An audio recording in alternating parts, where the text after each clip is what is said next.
Just now nothing is there.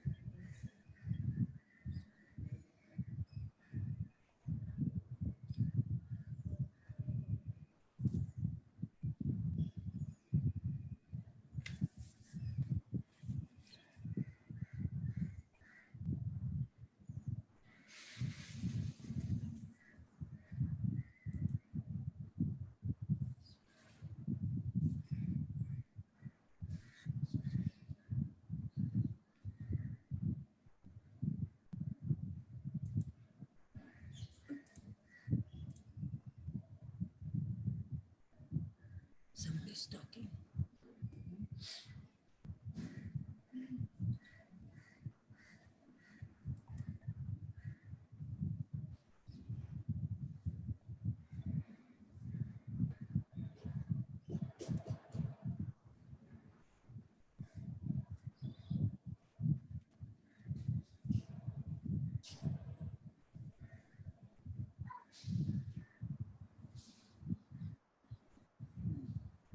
Professor Manisha, see.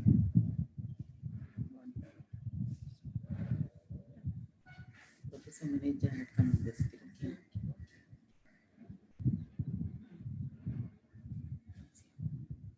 Background, no, you got see.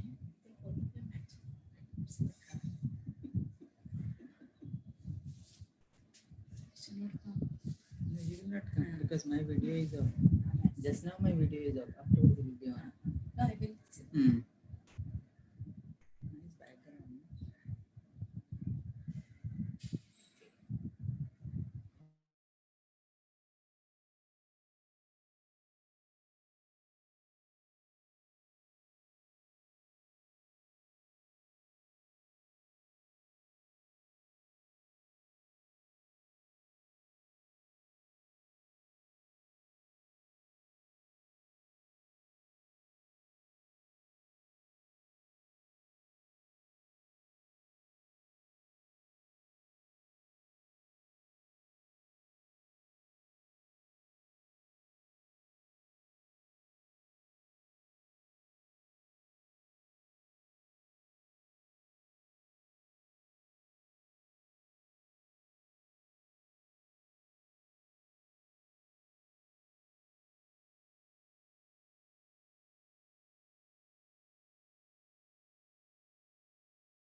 Roshni has made that I join the.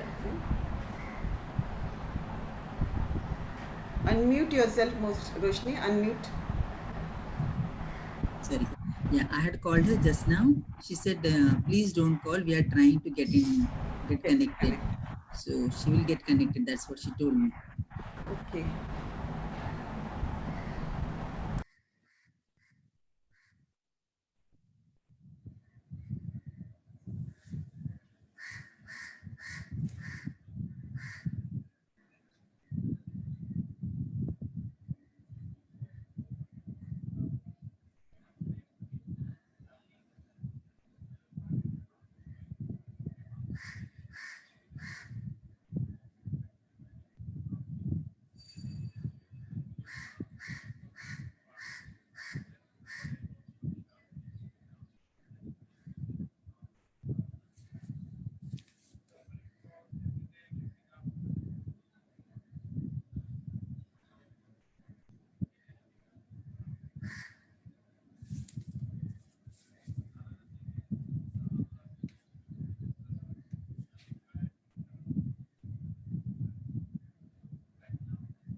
ये problem वाला है।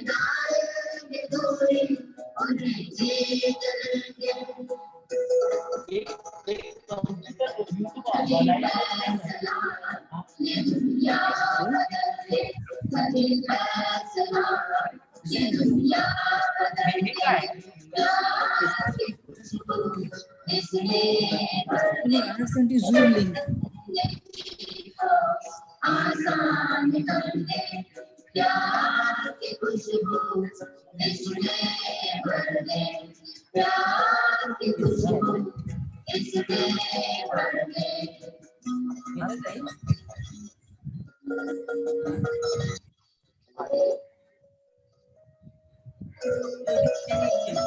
Shall I give you the password if you?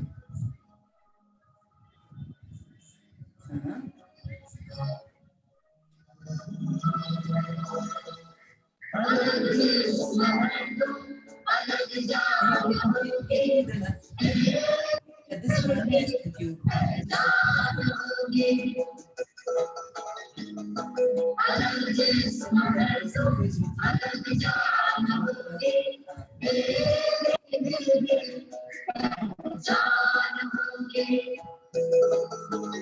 आपको एक second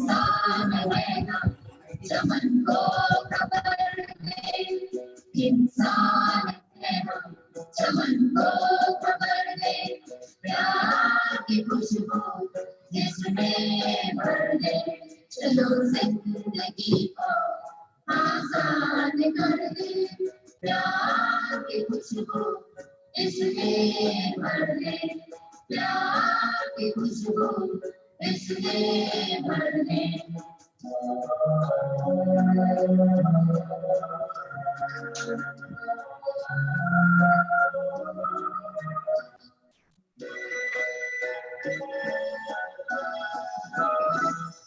खुद को बताए अकेले नहीं है हम जैसे प्यासे भी है और भी है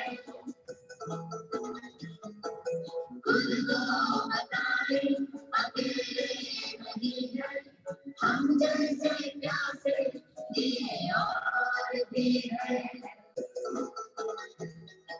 अकेले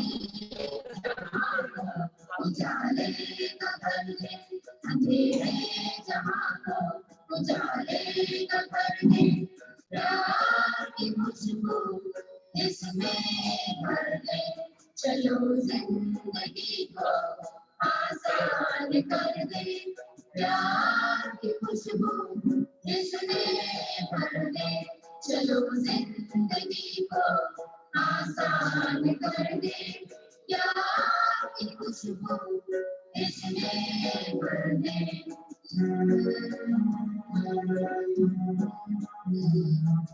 प्यार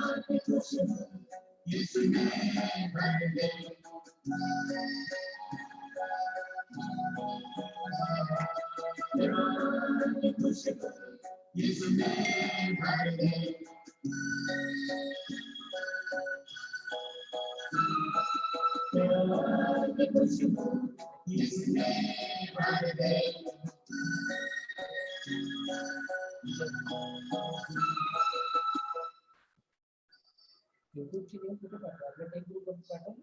सगळ्यांना पाठवलंय.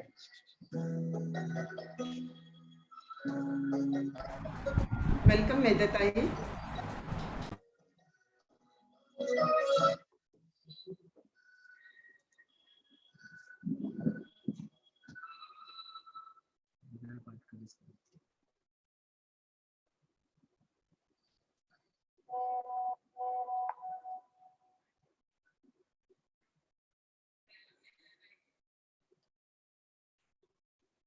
तिकडे गेलो.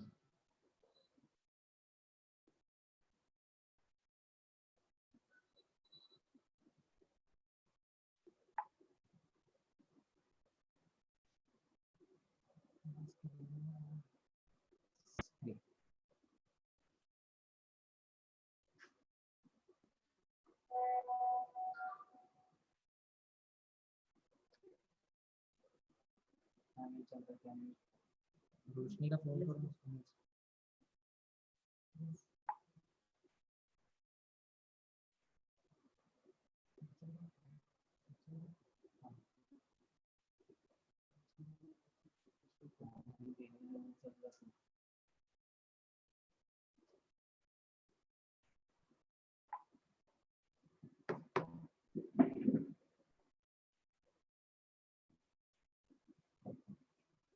रोशनी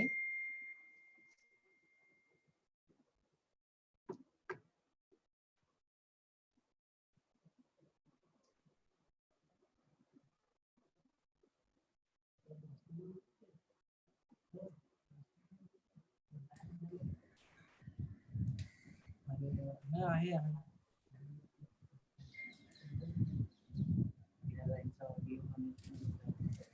मिस रोशनी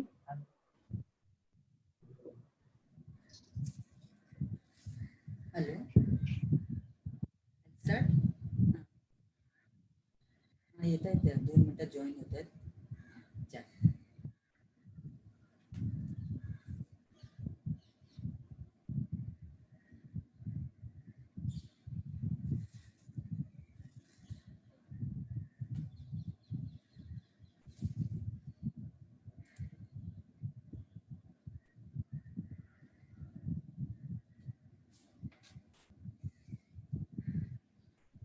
हॅलो हां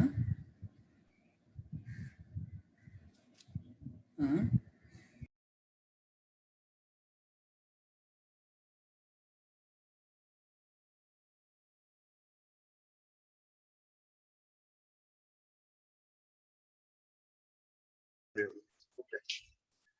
ओके बघ तू कशालाही हात लावू नको.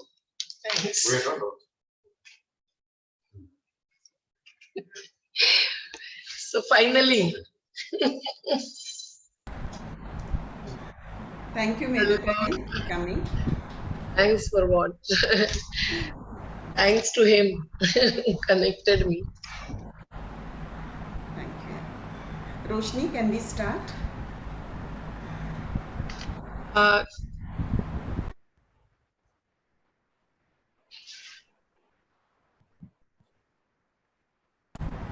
You have to unmute. Roshni, unmute yourself.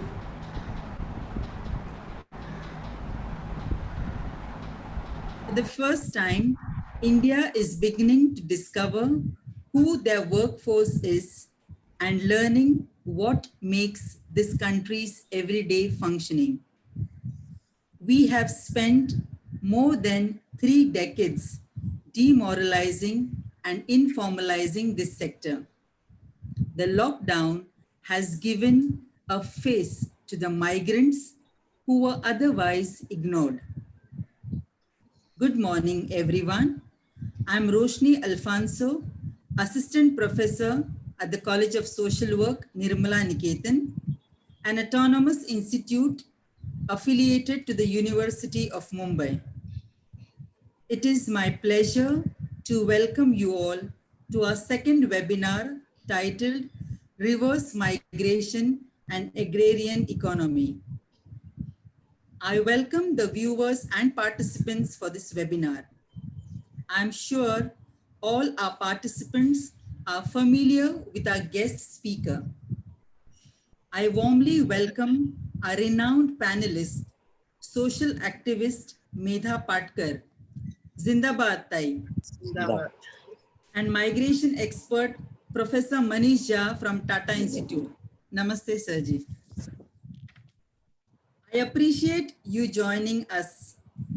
The purpose of this webinar is to provide an overview of the issue as well as to identify areas of intervention in working with the migrants, especially those in the rural areas. Before we begin this webinar, we will spend a moment in silence, calling to mind the migrants and the hardships they have had to go through during this lockdown. Men and women saddled with luggage, holding their children, tired faces, walking miles in heat and sweat. Is there anyone to offer a lift, a cup of tea, a piece of bread? We pray for the living who still suffer the consequences and for those who have lost their lives during this pandemic.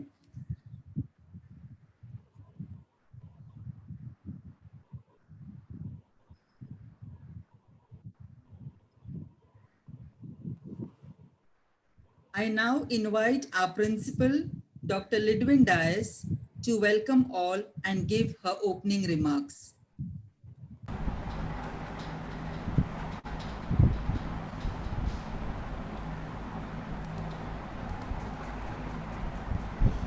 Thank you, Roshni. Good morning and a very warm welcome to our eminent speakers, Ms. Medha Patkar and Dr. Manish Jha, and to all our participants and viewers for this webinar on reverse migration and agrarian economy. It's a great honor to have Medha Tai with us in spite of a busy schedule in active involvement with the migrants, the tribals, the poor and the marginalized. I was overjoyed when Medha Tai confirmed her presence but added, I don't know where I will be, just remind me. Thank you, Medha Tai, for making yourself available. I want to thank Dr. Manish Jha for your readiness to adjust to the dates and accepting our invitation. We are glad that we have an activist and an academician to share their thoughts on this topic.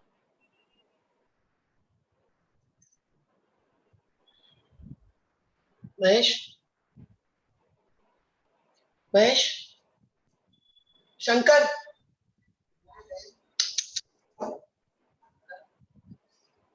लवकर ये ना मी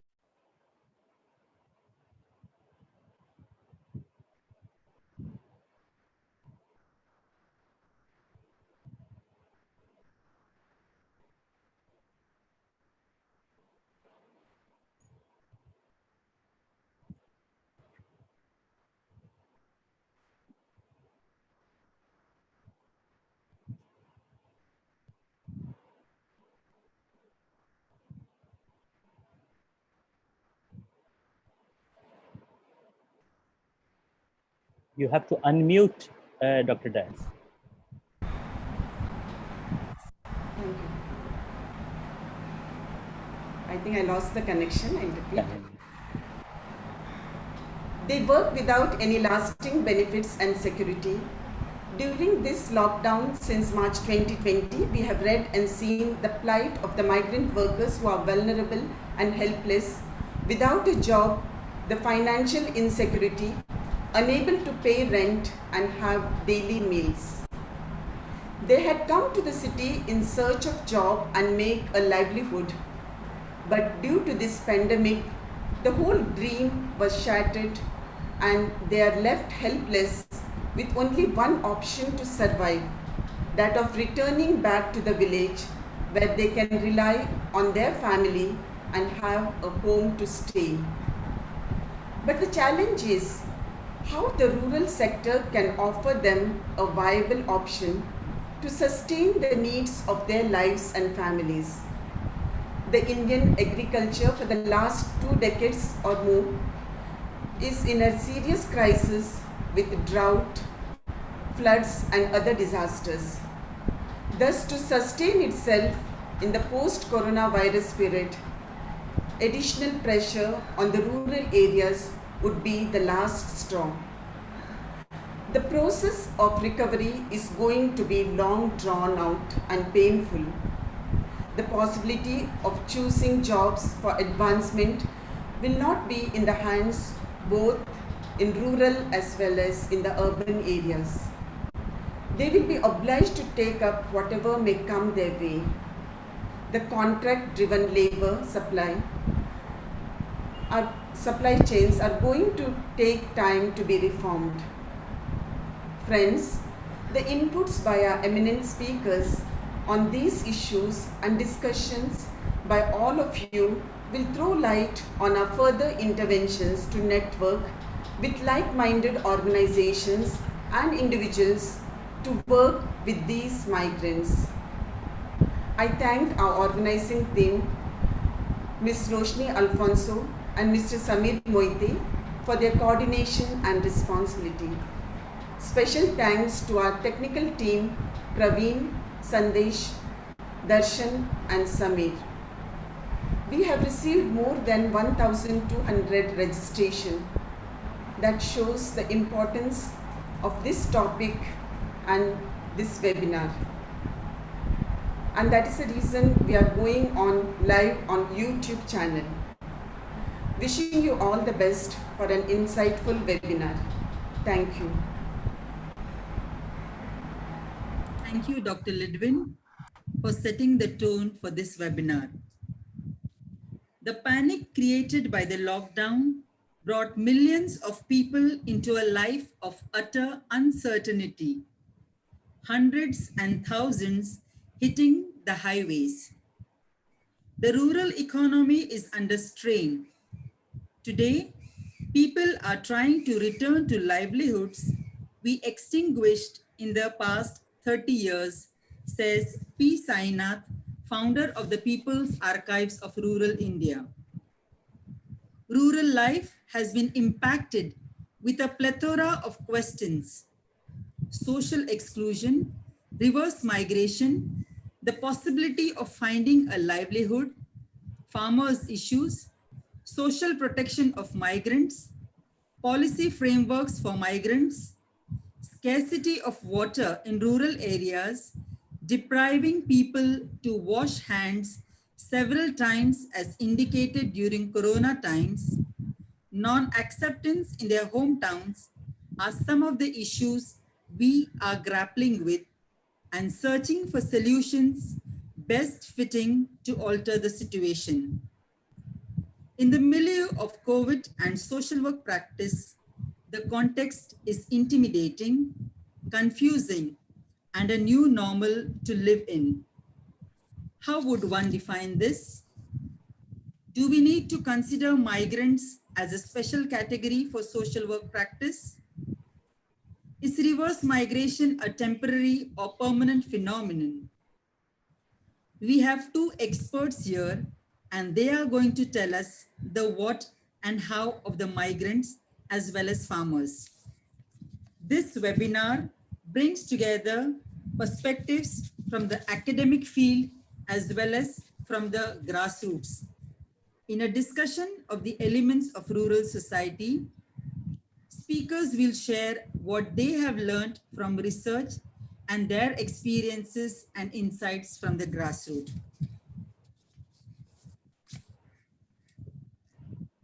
It is our honor and privilege to have you as our speakers. In fact, I consider myself fortunate to have this conversation with you and welcome you.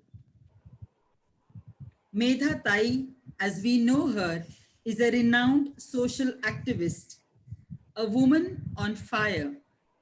She embodies herself the spirit, the soul of social work. She was born to an active social activist parents. Her father was a freedom fighter. Her mother runs a women's organization. Her ideological orientation to values of equity, justice, and democratic socialism came through various rural vacation camps and social activities of youth organizations. She abandoned her position as a TISS faculty member and her doctoral research and plunged into the Narmada Bachao Andolan, which was set up in 1985 under her leadership. The struggle of Valley continues for more than 3 decades now. She is a committed campaigner for the cause of the displaced and participates in numerous fora to educate the world about the atrocities against the helpless tribals and villagers. Medha Tai is a mass leader and one of the leading activists of a powerful network of 150 mass-based movements across India called the National Alliance of People's Movement, working for issues of rights violations. NAPM also works towards a more people-centric polity with accountability and transparency as its core. She has played a role in the formation of All India Kisan Sangharsh Coordination Committee and presided over the first ever Mahila Kisan Sansad organized in presence of lakhs of farmers and workers. She has also contributed significantly to the unorganized sectors, Social Security Act 2005, Street Vendors Act 2014, among many other policies related to food security and so on. She served as the commissioner to the World Commission on Dams. She has more than 24 awards to her credit. To name a few, Human Rights Defenders Award from Amnesty International Germany, Mother Teresa Award for Social Justice, Right to Livelihood Award, an alternative to Nobel Prize from Sweden, Chhatra Bharati Award, Prabha Puraskar Award, etc. We are all eager to hear you, Medha Tai. I urge the viewers to use the chat option at the right side to kindly post your questions and mention the name of the panelist to whom the question is addressed. Over to you, Medha Tai.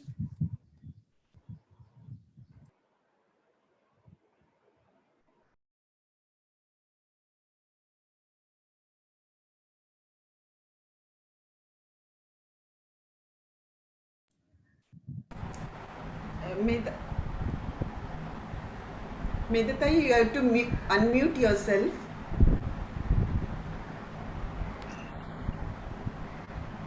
Can you hear me? Yes, we can hear you now. Okay. I begin again. Thank you, Dr. Lidwin, Roshni Behan, and all the members of faculty of Nirmala Niketan for inviting both of us. And thanks to Manish Bhai Jha for sharing this platform with me. And my dear students of Nirmala Niketan and all those who are in the virtual audience. I really am tired of this technology, really. Want to be face to face with you, but can't do that. So it's the topic which is now covered by almost every channel and every platform, no doubt. we are talking about the working class in India. And amidst working class, the migrant workers. Migrants are interstate migrants and intrastate migrants as well. When Raj Thackeray attacked the migrants from Bihar, their taxis, we found out that more than intrastate migrants, intrastate migrants in Maharashtra come in to Mumbai, Pune, and other cities in a large number. So it was since 2000 onwards. So it is the whole issue and scale of migration that we have been looking at since 1988, when we fought for the sugarcane harvesters in Gujarat and won the legal battle compelling the sugar factories to pay them crores of rupees because they were underpaid even below the minimum wages. But as you rightly said, they were not in front of anyone's eyes. Rather, calling them informal sector workers was a great insult.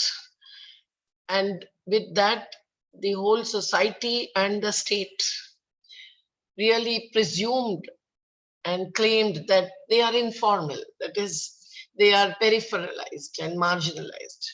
But that is done deliberately. It is not that some work is considered as informal and others as formal. And if at all that classification comes in, these are the workers who are the real producers, who are the real builders. They really do the mainstream work. Without them, no factory can be run. And even the agricultural produce of the big landowner farmers cannot come up.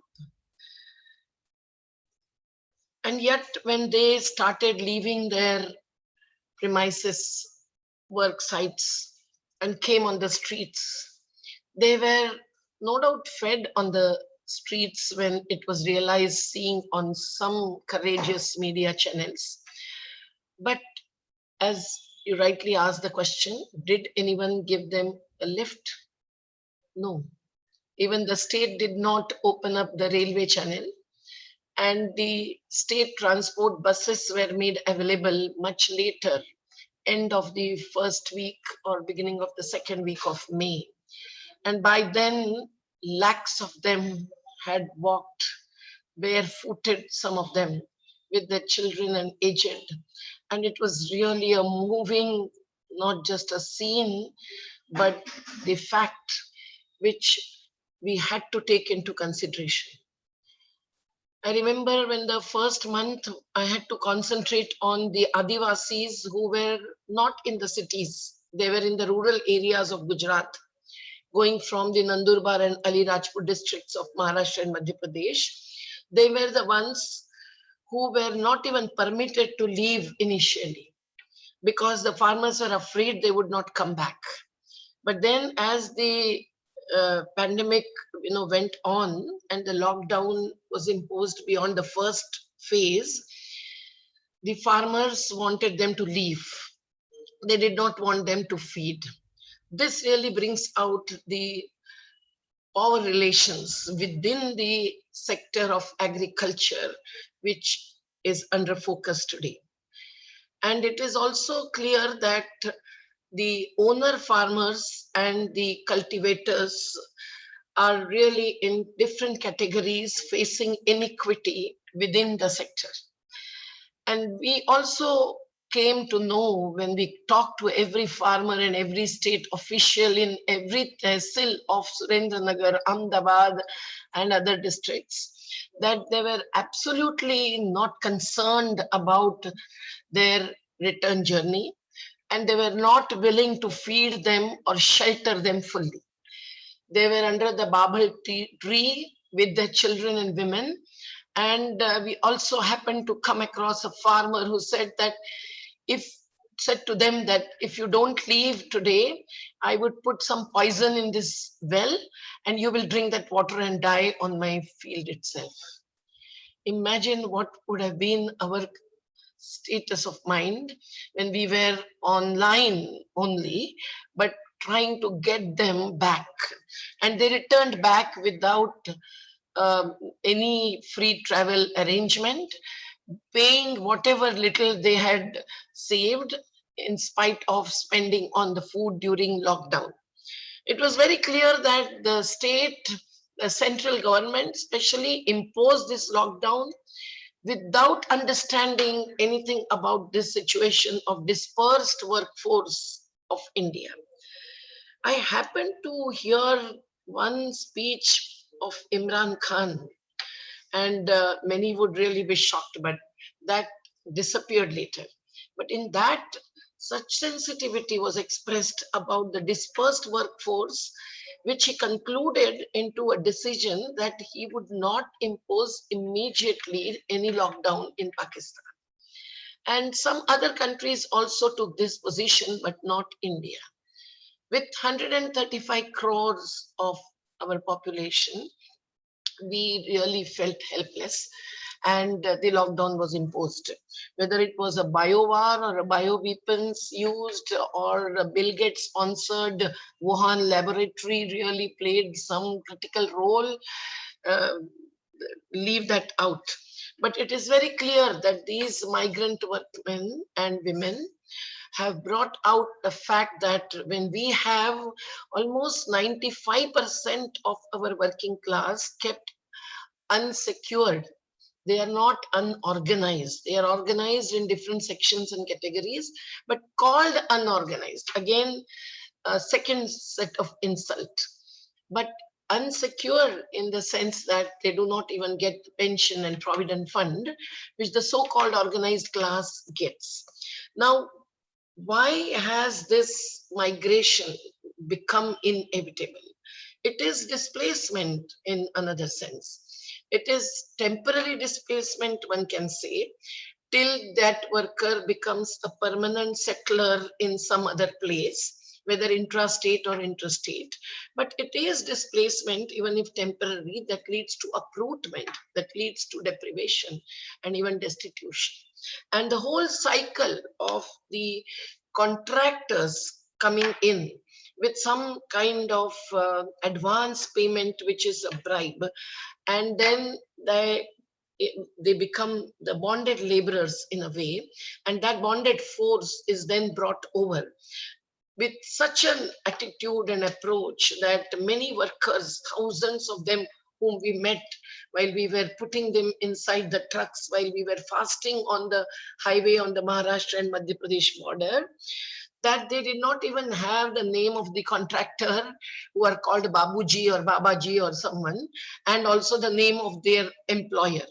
On the other side of the coin, the state did not have their names, leave aside the mobile and Aadhaar card numbers, but they were not on the drawing board of the planners, of the governors. And hence, this came out to be a force that was hidden or was concealed all through. And this iniquity, relatedly, also is concealed from the great economists, except a few, and also the planners. But now we know that they are migrating because their right to life, including right to food, shelter, education, health, and livelihood, of course, and right to work, which is not yet accepted as a fundamental right.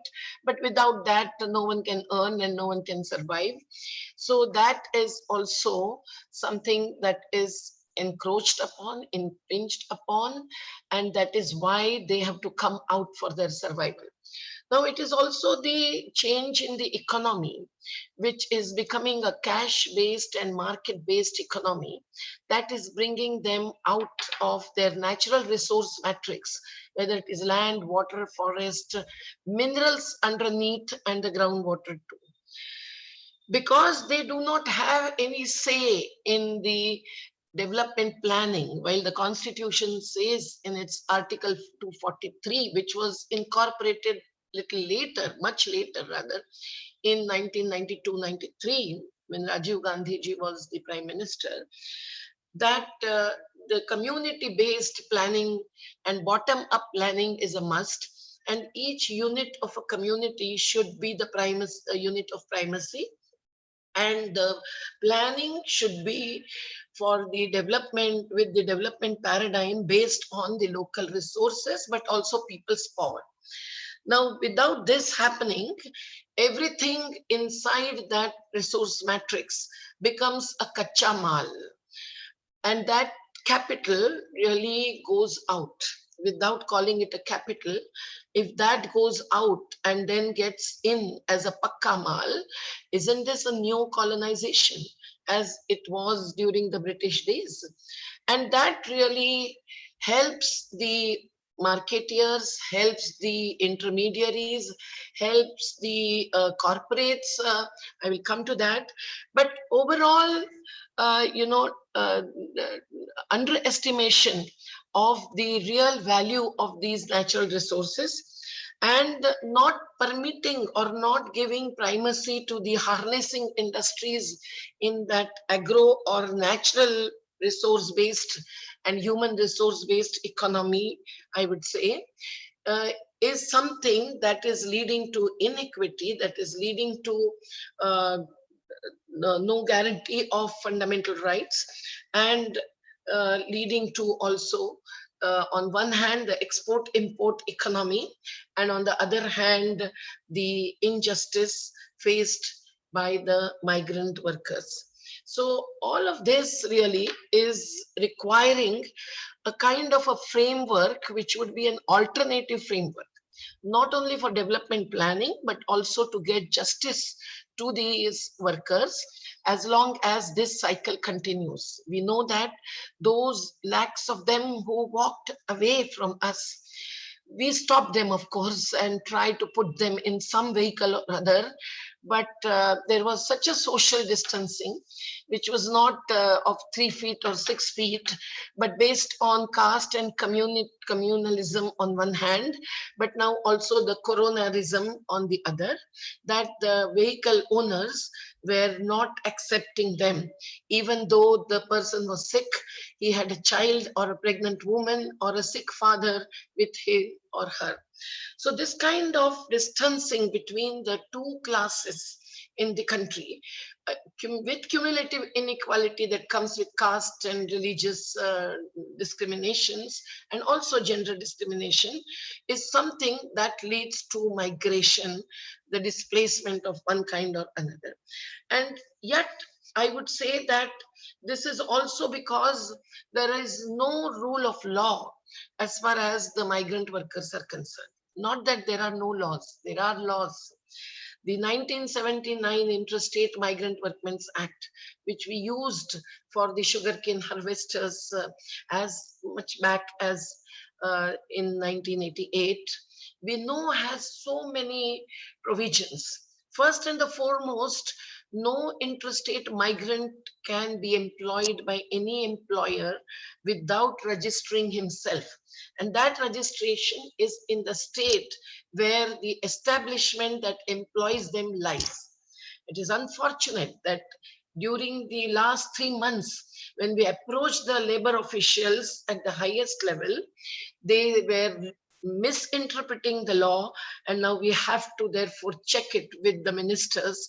But we know that the registration is to be in the state that receives the workers and employs the workers, while the contractors who recruits them from some other states, say UP, Bihar, Chhattisgarh, Orissa, Bengal, and some districts of MP, as we witnessed while facilitating their travel back, they are the ones who are to be recruited by the licensed contractors. And both by licensing and registration, all the details, not just the names, but the kind of work they would be given, the wages they would be paid, and the facilities that would be provided, etc., are to be recorded. And if that would have been on the record of the state, would the state afford to say that we don't know how many of them are there, and they have to register at the police stations or the tehsil offices if they want to go back? Friends, all this is a big conspiracy, not just economic, but socio-political as well, as we see it. And that act, which has to has the provision that to and fro journey also is to be paid for by the employers is absolutely violated. You know that the state is still saying that they have no funds. Where would they pay the ST Mahamandal within Maharashtra, which is to be paid by the Maharashtra government's other hand paying this hand within the system itself? And they are asking as to how would they pay as a receiving state or a sending state. It's ridiculous that this kind of responsibility that should be owned by the employer is not brought out by the state governments or the central government during this lockdown period also. So the employers are favored and not the workers. Now, with this iniquitous situation, many employers have taken the benefit of lockdown, if not all, and not paid them even the wages of the previous months before lockdown. We have the record of hundreds, if not thousands, which we collected during this time. And those who have now returned back are calling us to ask what has happened with that record. Now we have to go a long way on this. We have to check the websites, we have to check their bank account numbers, their bank book details, and so on. My young student friends, if you are social workers as activists, then you certainly have to intervene here, as Ludwinji said is one of the objectives of this webinar. You have to come down on the streets, although they have now passed by. And others who traveled in the trucks and tempos and faced hell did not reach their hometown or village, but really reached the hell. It is that category of workers who also are to be paid, as is the petition before the Orissa High Court is saying today. And now it is very clear that the whole legal regime for the working class on the whole and the migrant workers specifically is not followed and taken as a support measure to ensure justice. Now, what is this legal regime? The first and the foremost, the Constitution, which says that the equity should be our target. The economic development should be such that there should not be concentration of wealth in the hands of a few. It is because this directive principle which the state is duty bound to is not followed, and that directive principle as other principles are not justiciable. That is, we cannot stand in the court and say that directive principles towards equity and justice, which are the values in the preamble, are not followed and violated. So my lords, please intervene. No, the lords will only take up the laws in their hands, and now the labor laws are changing. And still, I would say that when the labor legislations came out as a result of the working class battles and wars since the independence, certainly there are a number of labor legislations even today at this moment on the board which we all can resort to. Apart from the Interstate Migrant Workmen's Act, which also have the other provisions for the medical facility, for the suitable living conditions, etc., etc., there is also other act, which is the Construction Workers Act. The building and construction workers has again a huge population. I will not go into statistics to save time. Next to the agricultural workers, who are the largest number within amongst the so-called unorganized sector, I will call them unprotected sector workers. And for them, an enactment came up in 1996 with the intervention of none else but Justice V.R. Krishna Iyer and the activists like Geeta Ramakrishnan and others. But even that act, which requires registration under that act separately, is not followed by all the builders and contractors. The builders really keep them in the labor camps. At the end of a city, we saw many cities within the Pune city, and everywhere the labor camp was at the end, where even we had to reach with our group of activists. We had to pass the security channels and finally could make it to that point. But this act is also not followed. Not only that, the records are not complete, but the uh, various provisions again are not fulfilled. And that includes a creche for the children as well. When we have seen them walking back, it was also because of lack of these facilities, and the lockdown really took away everything that we're getting from some source or other, including food. Now, with the ration card lying at their native place, obviously the migrant workers had no food. And when the employers gave them, it was always something that was missing, either the oil or the chilies, and it was not adequate. So half hungry, they had decided to go back, and many of them expressed their satisfaction for the society, the small groups, to individuals, to the social organizations coming up, and the religious organizations also, and feeding them on the way, which was much better than the conditions they faced inside. So imagine what was the scenario then.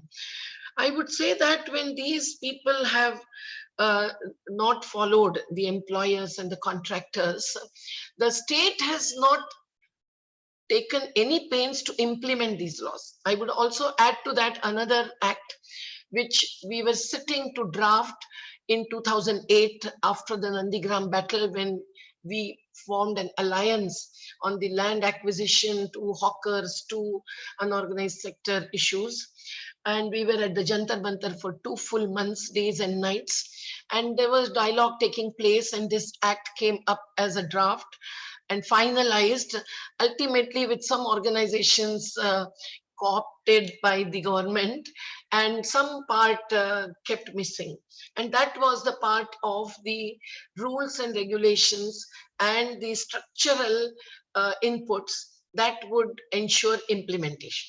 Now, in spite of this, there are welfare boards and so many institutions, and the labor ministry and the officials, labor officer at the district level to the labor commissioner at the state level, and the labor courts to the industrial tribunals, that would certainly take up the disputes, because it is not only of agricultural laborers, they also include the industrial laborers. The different courts are available who play the roles similar to the civil courts. And so they have to go through the evidence and a long process, no doubt, but at least the channels are available. But now, my dear friends, these are changing with the state interfering into every institution against what Baba Sahib had said, that the justice to the deprived will come up only if the state puts up constraints and restraints, not in the favor of haves, but the have-nots. Exactly the opposite is happening. The labor legislations, not less than 44 of the Union of India level and 100 the state level legislations, are now not just changing, but are now diverted to favor and support, facilitate profit of the investors and employers, and not the workers. So obviously the whole regime is changing. I will tell you an example of Madhya Pradesh government, along with Gujarat, Uttar Pradesh and others, you know, who rule those states. They have already taken the measures through ordinances brought in during lockdown, and then changed the regime by not even allowing any act to be available for support and implemented, to be implemented by the industrialists for next 1,000 days, beginning with 6th of May. So we who are fighting with the mill workers in Madhya Pradesh as a trade union ourselves, the Shramik Janta Sangha of Hind Mazdoor Sabha, we are also bogged down with this kind of new decisions beyond lockdown that will have an impact on the unionization and the union struggles for the workers. And yet, my friends, we have to insist that all the posts in the labor ministry, including in the state like Maharashtra, which has a comparatively a pro-dialogue government and more progressive government, but still there are posts unfilled. And the last government in our state has taken out many powers of the labor commissioner's offices, including the power of recovery. Now, when we have a data of the workers who had to return back without the full wages, I tell you how it is going on. Just yesterday, a group of Chhattisgarh workers were to leave a part of Pune, and a Keralite woman leading it. I was very hopeful that they would be paid their dues of 1 month when they were working before they would go back to their children and families with the aged, waiting for them to come back since last 3 months. No doubt they were allowed to go because we were also inside it. Although now the employers want to hold back, but they can't keep them as forced laborers. And the Supreme Court has now taken up our petition, clubbed with the suo motu petition of the Supreme Court, and given number of directives, which include that they should be provided with free travel. Within 24 hours, the railway should be available on demand, and they should be given the food and all arrangements during the journey. Now, these people have returned back after much pressurization and intervention with the state government, but again without the full payment.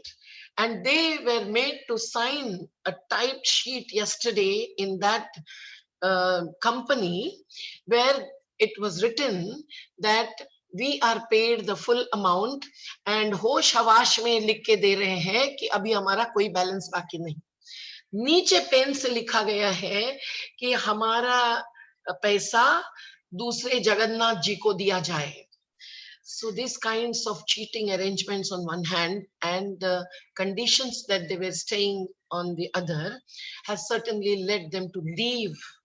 But my friends, the reverse migration in another type is on. They are again returning back. And again, the rule of the law is not in existence. The posts are not yet filled.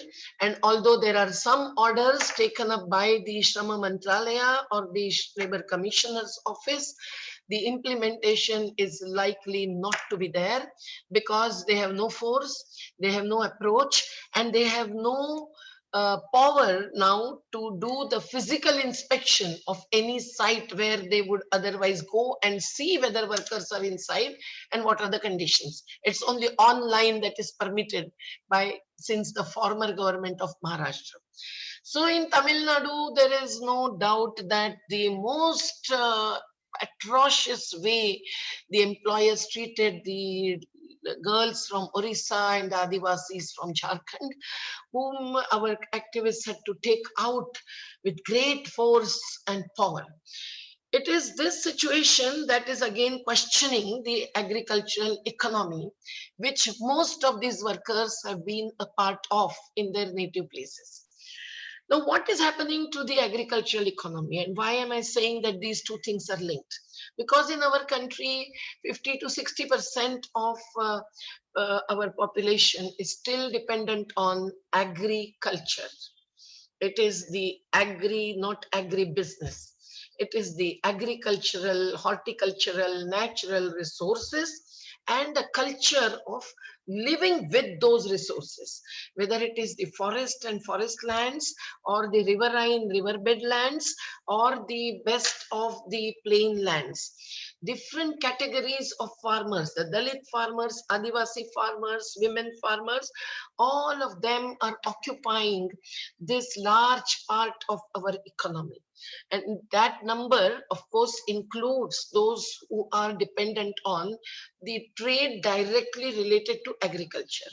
But now this culture, which was more of nature-based, that is more ecologically sustainable, which was more self-reliant, although not ensuring or assuring Atmanirbhar Bharat, it was at least moving towards and existing over generations for their own Atmanirbharta. The Atmanirbhar families and Atmanirbhar communities at least, or the Panchakroshi, if not one village, a small micro watershed to a macro watershed.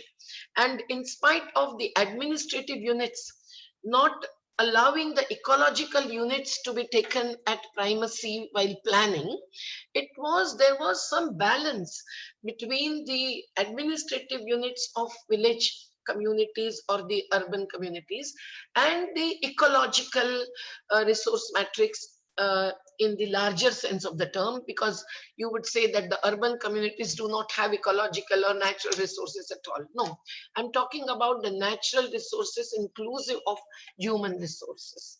Both these are natural resources. And with the least monetized communities, it was certain that they were living with these capital resources mostly, and not with the outside exogenous sources and the markets which they would be dependent on. But this has changed over a period of time and completely taken a turn over since the globalization, liberalization, and privatization has come in. Now, I can talk a lot about the agroeconomy, but I'll just point out a few things which has made this situation changed and led to a strong, a larger and larger number of migrants, and also now the reverse migration, where the migrants went back in front of our eyes, but now are compelled to return back. The Supreme Court no doubt have said that there should be a help desk and a counseling center at every tehsil and district.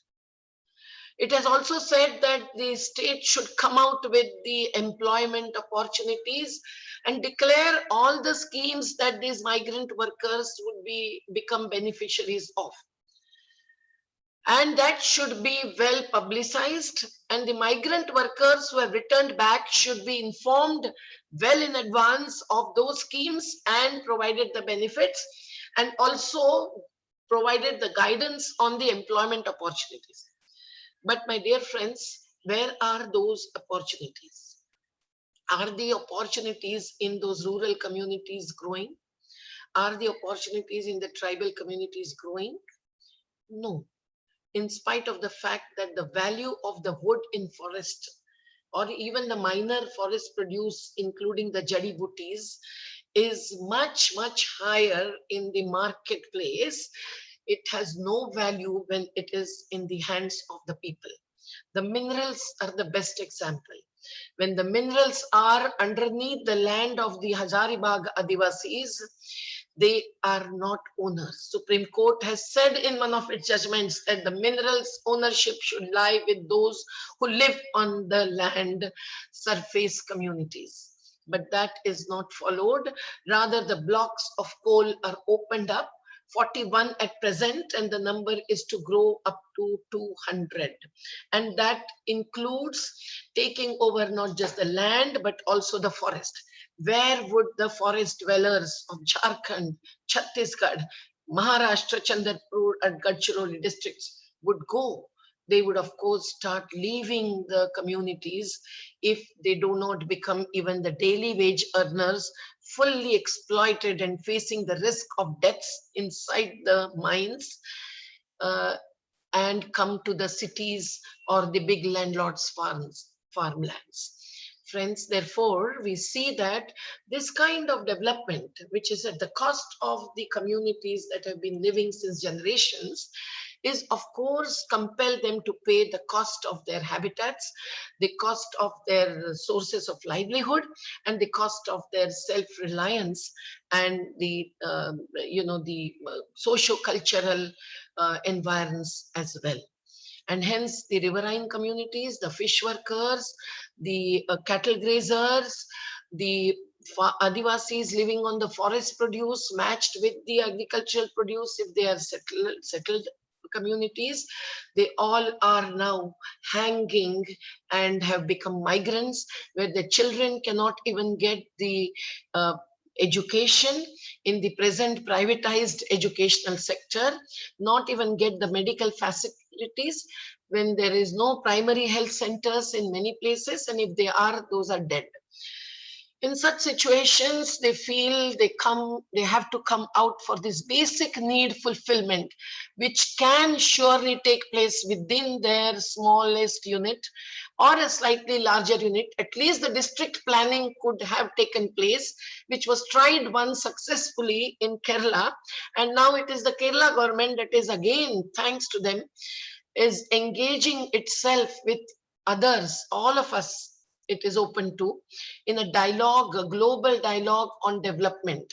That is necessary because the Kerala government also have made mistakes, and we challenge every government who goes against the sustainability and equitability as well.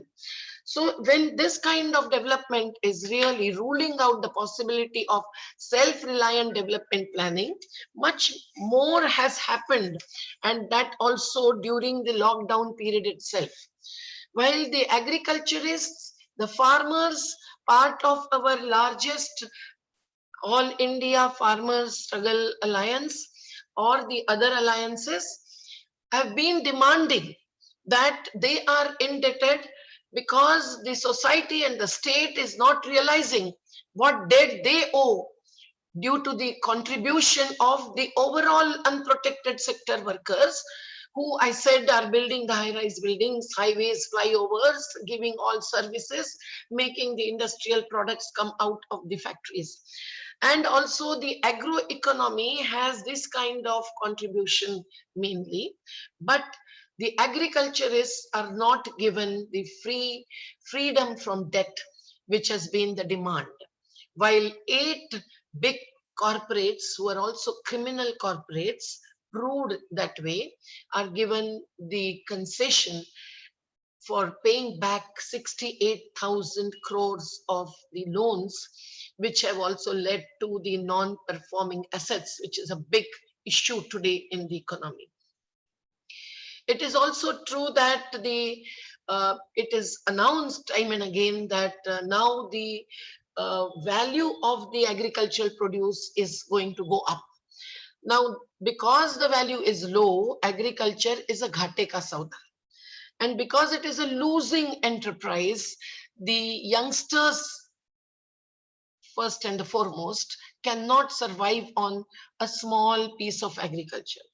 The land reforms have stopped on its way since the first 5-year plan when it was going on earlier. So the lands are accumulated in the hands of a few, whether they are the big agriculturists or now the neo-agriculturists who are the corporate agriculturists. Thousands of hectares of land are taken away in the name of projects like plans like special economic zones, or even the windmills and solar power, which is otherwise considered as an alternative technology, a part of alternative development paradigm, mind you. So this kinds of land transfer is taking place, not transformation into the land allocation and distribution. And hence, the small and marginal landholders also cannot survive when they are not getting the real value of the produce that they bring up, not only the landowners, but land agricultural laborers together. So both really face the losses and walk out of that economy and that environs. And what happens? The land is sold out or land is acquired forcibly. In spite of the Land Acquisition Act of 1894 having been changed in 2013 after so much of our struggle, Narmada to Nandigram again, it is the fact that those laws also are not followed and implemented. So the so-called legal regime which would ensure that the constitution is followed and complied with as far as the fundamental rights and directive principles are concerned, the same is not happening. On the other hand, the agriculture is going into the hands of the corporates. But before that, I would say that in order to ensure at least the minimum support price, a system came in of the MSP and the mandis, the agricultural produce marketing committees, as a democratic institutions, although politicized as every institution in this country is, whether it is the literary festivals or others. CBI, RBI, of course. But here was a case where at least there was a chance for the people's fora managing the agricultural produce marketing. Now, all this was also not fully properly implemented. The MSP was minimum support price, while the corporates for the products coming out of machines and financial investment are getting 100 times the profit of the original cost inputs. Here it was decided through the Swaminathan Ayog Commission's report, and every party, especially the mainstream parties, carried in their manifestos during elections that 1 rupee cost input would lead to 1.5 rupee income, and that was the recommendation of the Swaminathan Ayog. Although we don't understand and agree with all the recommendations of that commission, this was the recommendation which we agreed to. Although we want optimum support price for this thing, so that within one person or a family working with its 5 acres of land or even 2.5 acres of land, which should be a viable unit, but 5 acres is considered as a viable unit. And large percentage of our farmers are having land holdings below 5 acres. Now, at least they should be able to earn so much that their education and health requirements would be taken care of. And of course, the food requirement, because the PDS is not universalized and there is all gadbad in the ghotalas in the APL, BPL. All of you social workers working in the communities must have witnessed this. And even though they have the card, now they also are missing the link with the Aadhaar card and they become Vinadhar. And then they do not get the ration. And even if they get the ration, it is 5 kilo rice with 1 kilo dal with no oil, no mirchi and nothing. Sorry.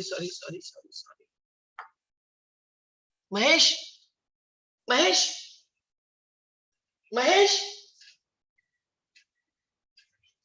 Sorry, माझा हात लागला इथे आणि went off. ताई तुमचा आवाज चालू आहे पण. आवाज चालू आहे का? हो आणि तुम्ही दिसताय पण. चला मग मी बोलते तसंच बोलते. So I had to come to an end. Am I taking a much longer time than allotted? Roshni? अरे थांब ना. मी काही नाही केलं. Hello, can you hear me? Yes, Tahi. Yeah, you have, yeah. How many minutes I can take more? 5 minutes more. Okay. So I would say that what was I on the ration, the PDS is not yet universalized and it is much less. So even the food, education, health, the requirements which should be met through the price that they get for the agricultural produce, that is not happening.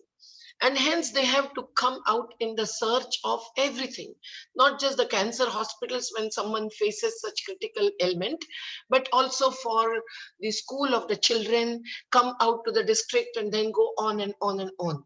So there is no equity in education, there is no equity in health, and hence this disparity really takes a toll of the self-reliance and the local resource and service dependent lifestyles. I was saying that this has now gone much beyond what was earlier the situation. And that can be seen from the 3 ordinances that are brought out during the lockdown period. I would just take the first one, the Farmers Produce Trade and Commerce into bracket Promotion and Facilitation Ordinance. The second one, Farmers Empowerment and Protection Agreement on Price Assurance. Third one, Farm Services Ordinance 2020. And the Essential Commodities Amendment Ordinance as well. The APMC Act is also changed. So it comes to 5, not 3. But what has it happened?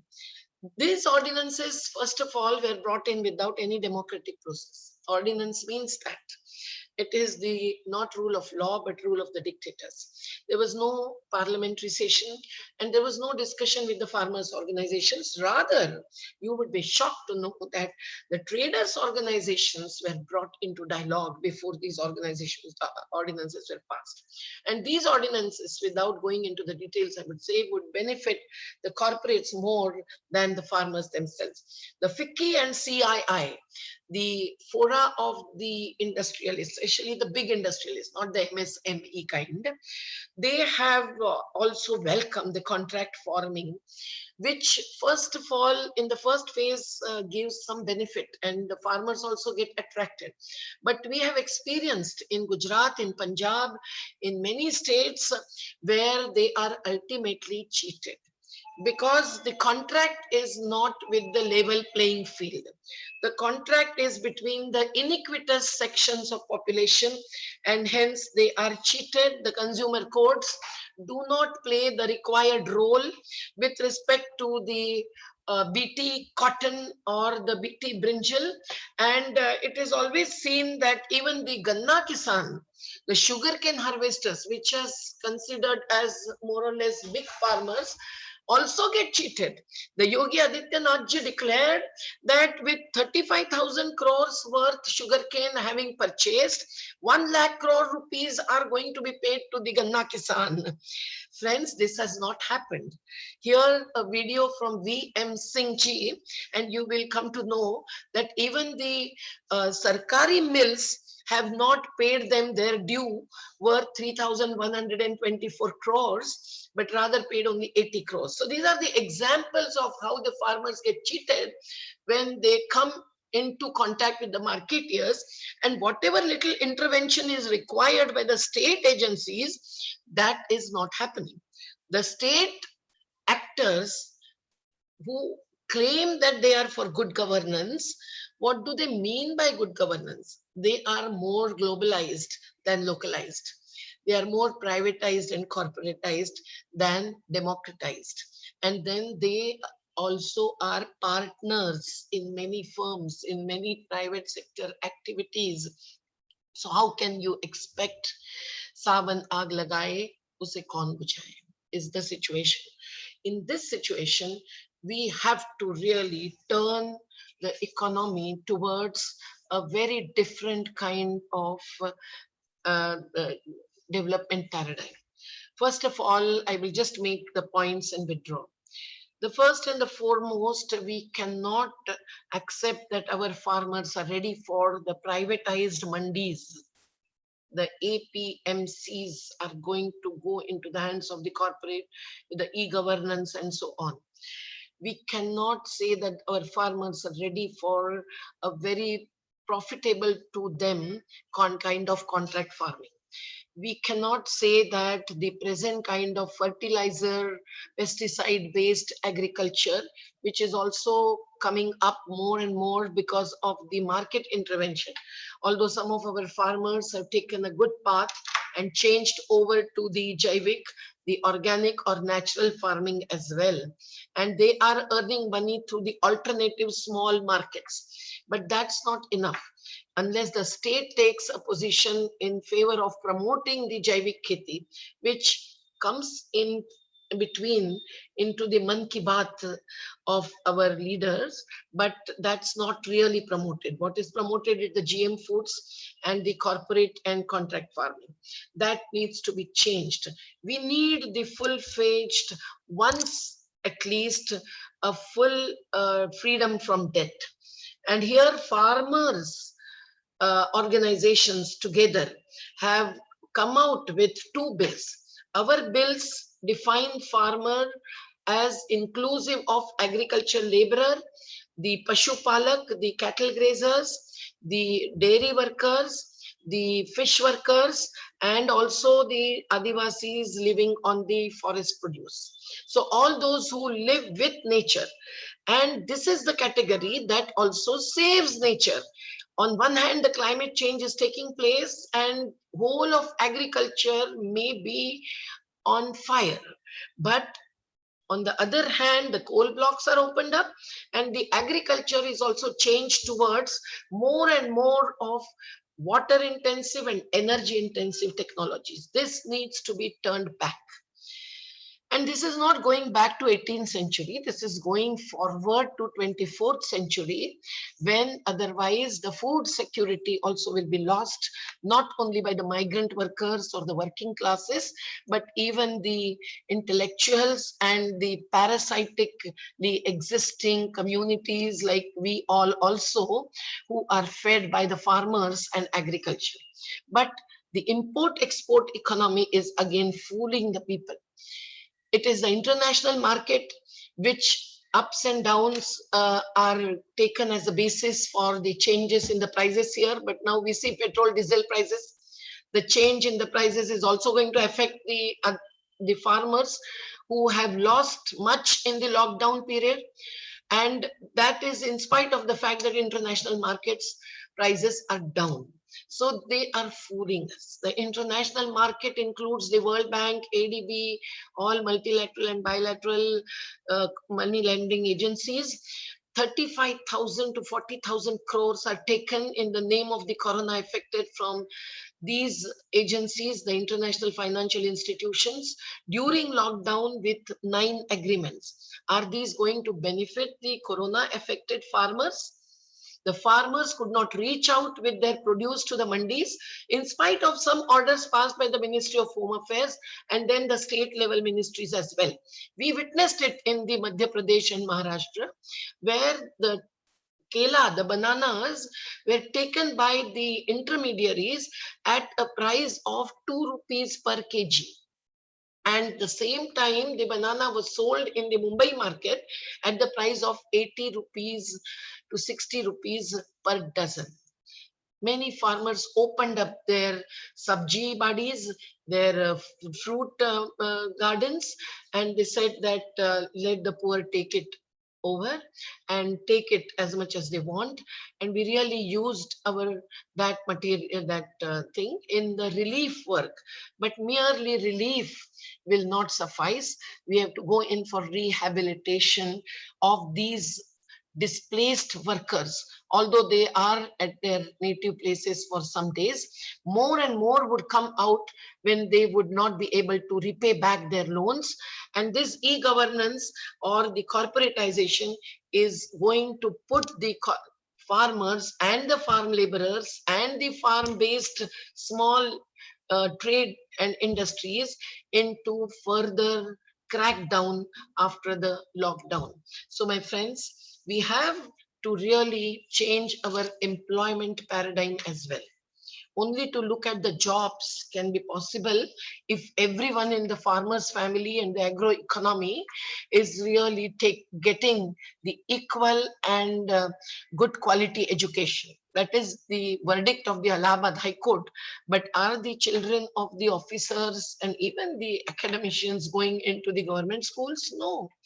All those who can afford are putting them in the private school, the international schools, but the farmers' children always fall back and behind, and they cannot then compete with others in the other job sector.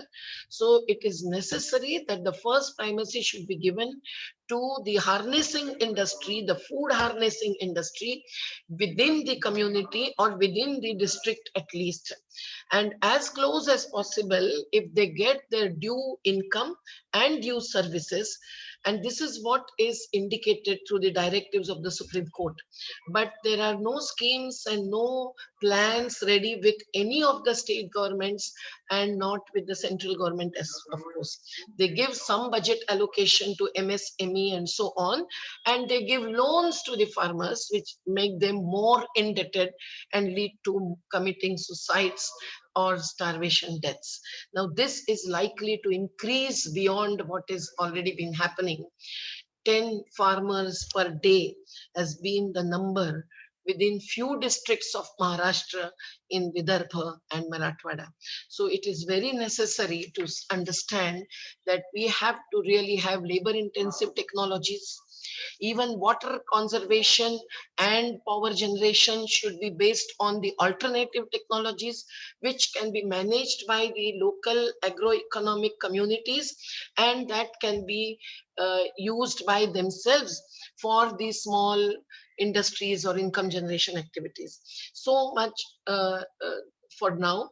I would only say that the present state is not prepared.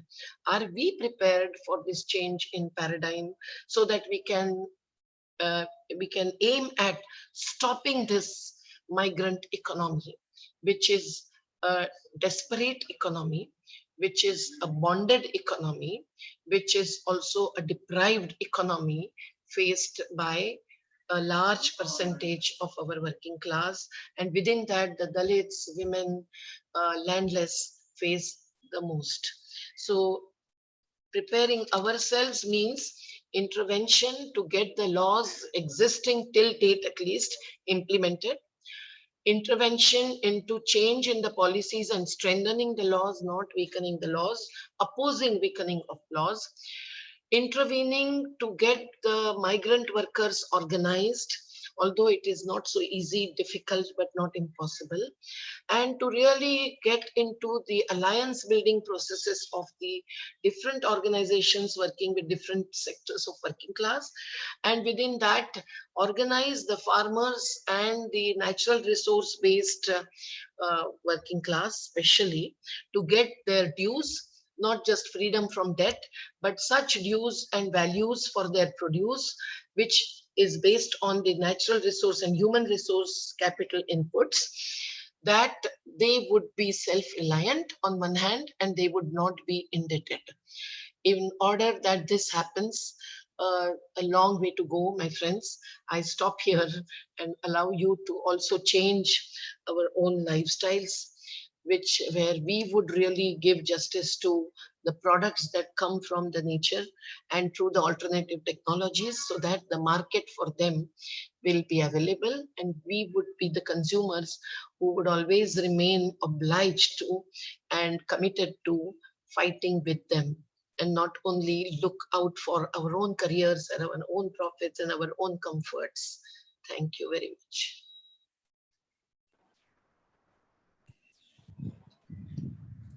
Was I audible? Yes, yes. Thank Sorry, you, Medatai. sorry for taking a long time.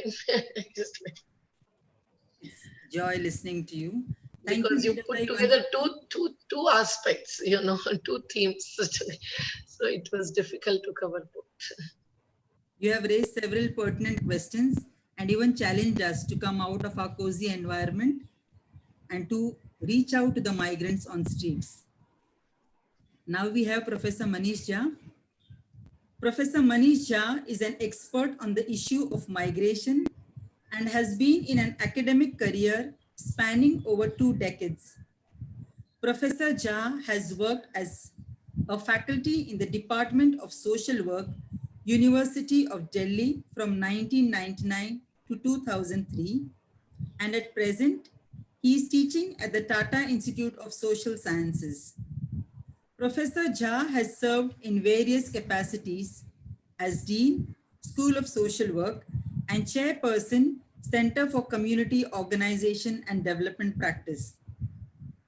Professor Jha is a prolific writer and has published books and edited volumes on politics of social justice, development, and on human rights. He has published numerous articles on migration, poverty and urban space, disaster and development in peer-reviewed journals and edited volumes. He has authored several reports and research projects for government agencies and non-profit organizations. He has led several international and national collaborative research projects. He is a member of governing body of various universities, research organizations, and NGOs.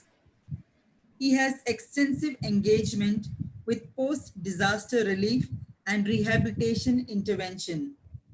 He has been a visiting professor and fellow at numerous universities outside the country. This includes School of Oriental and African Studies, London, School of Justice, University College Dublin, School of Applied Social Sciences, Durham University, Gothenburg University, Sweden, and Oldenburg University, Germany, University of Eastern Finland.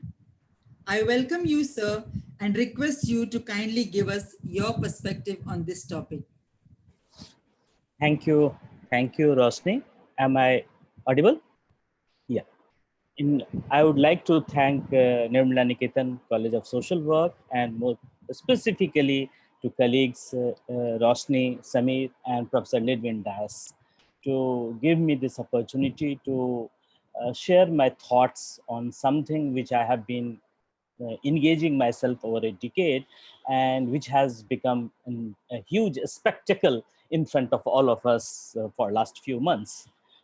And particularly the opportunity, as I have been mentioning to others, that sharing a dais and talking in conversation with Medhatai has always been a matter of honor and privilege, because you learn so much while she is speaking. So even today, when she set the context, you could see that she set the context in a much broader framework, where you can see that what is happening in the urban, what is happening in the rural, and how this agrarian society or rural society is embedded and interconnected in this entire migrant crisis or the migrant issues or whatever we have been discussing and looking at.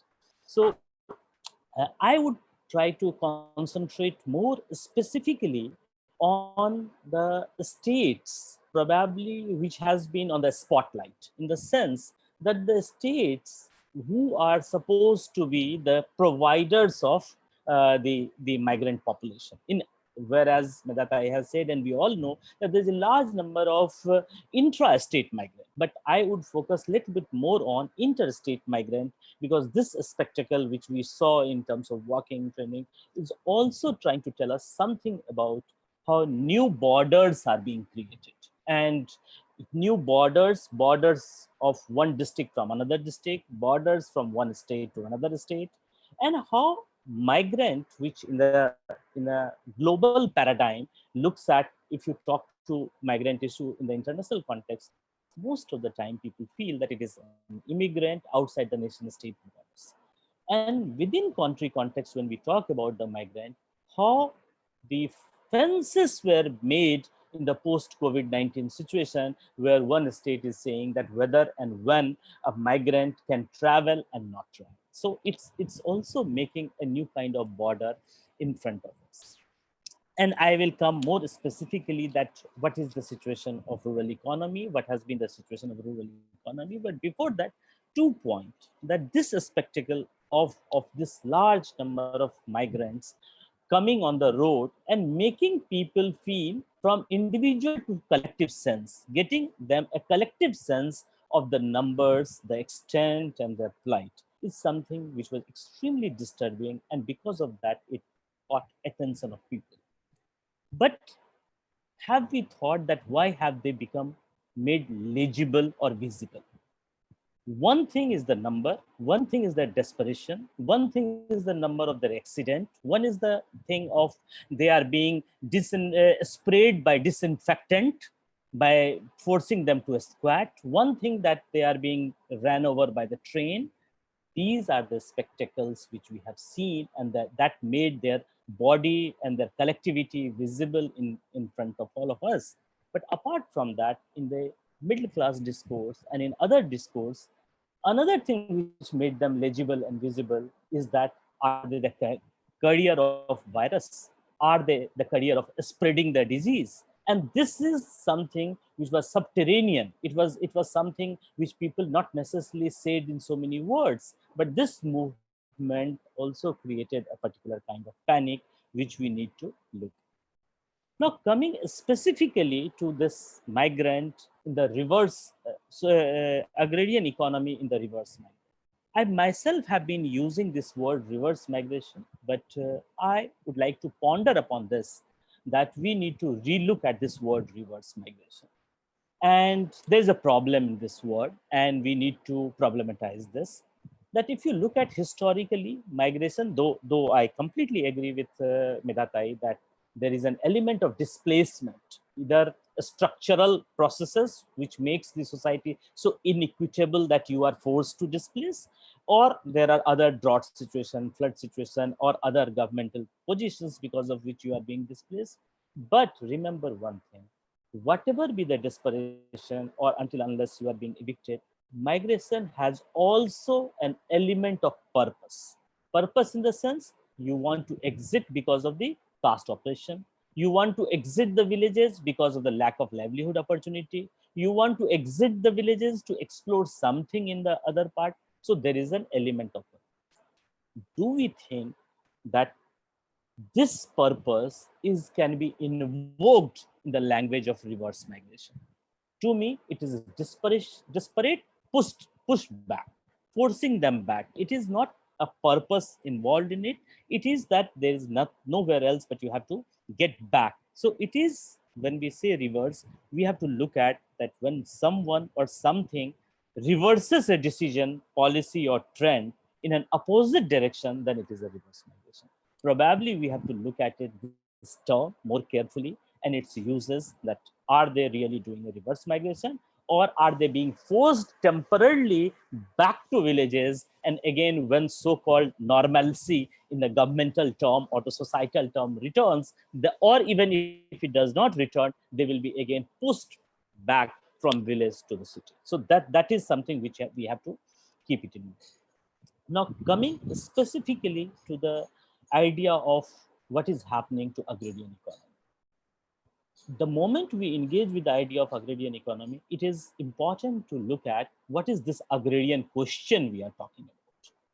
And when we are talking about what is this agrarian question, we have to look at that the period of great agrarian distress crisis which we had witnessed in last 2-3 years. So it is if you look at that, this COVID-19 and the pandemic has aggravated it, but any one of us who have followed that what was going on, we could see the real wages had already been declined and depressed before pandemic, and the demand crisis or decline of food consumption was observed, noted, and reported.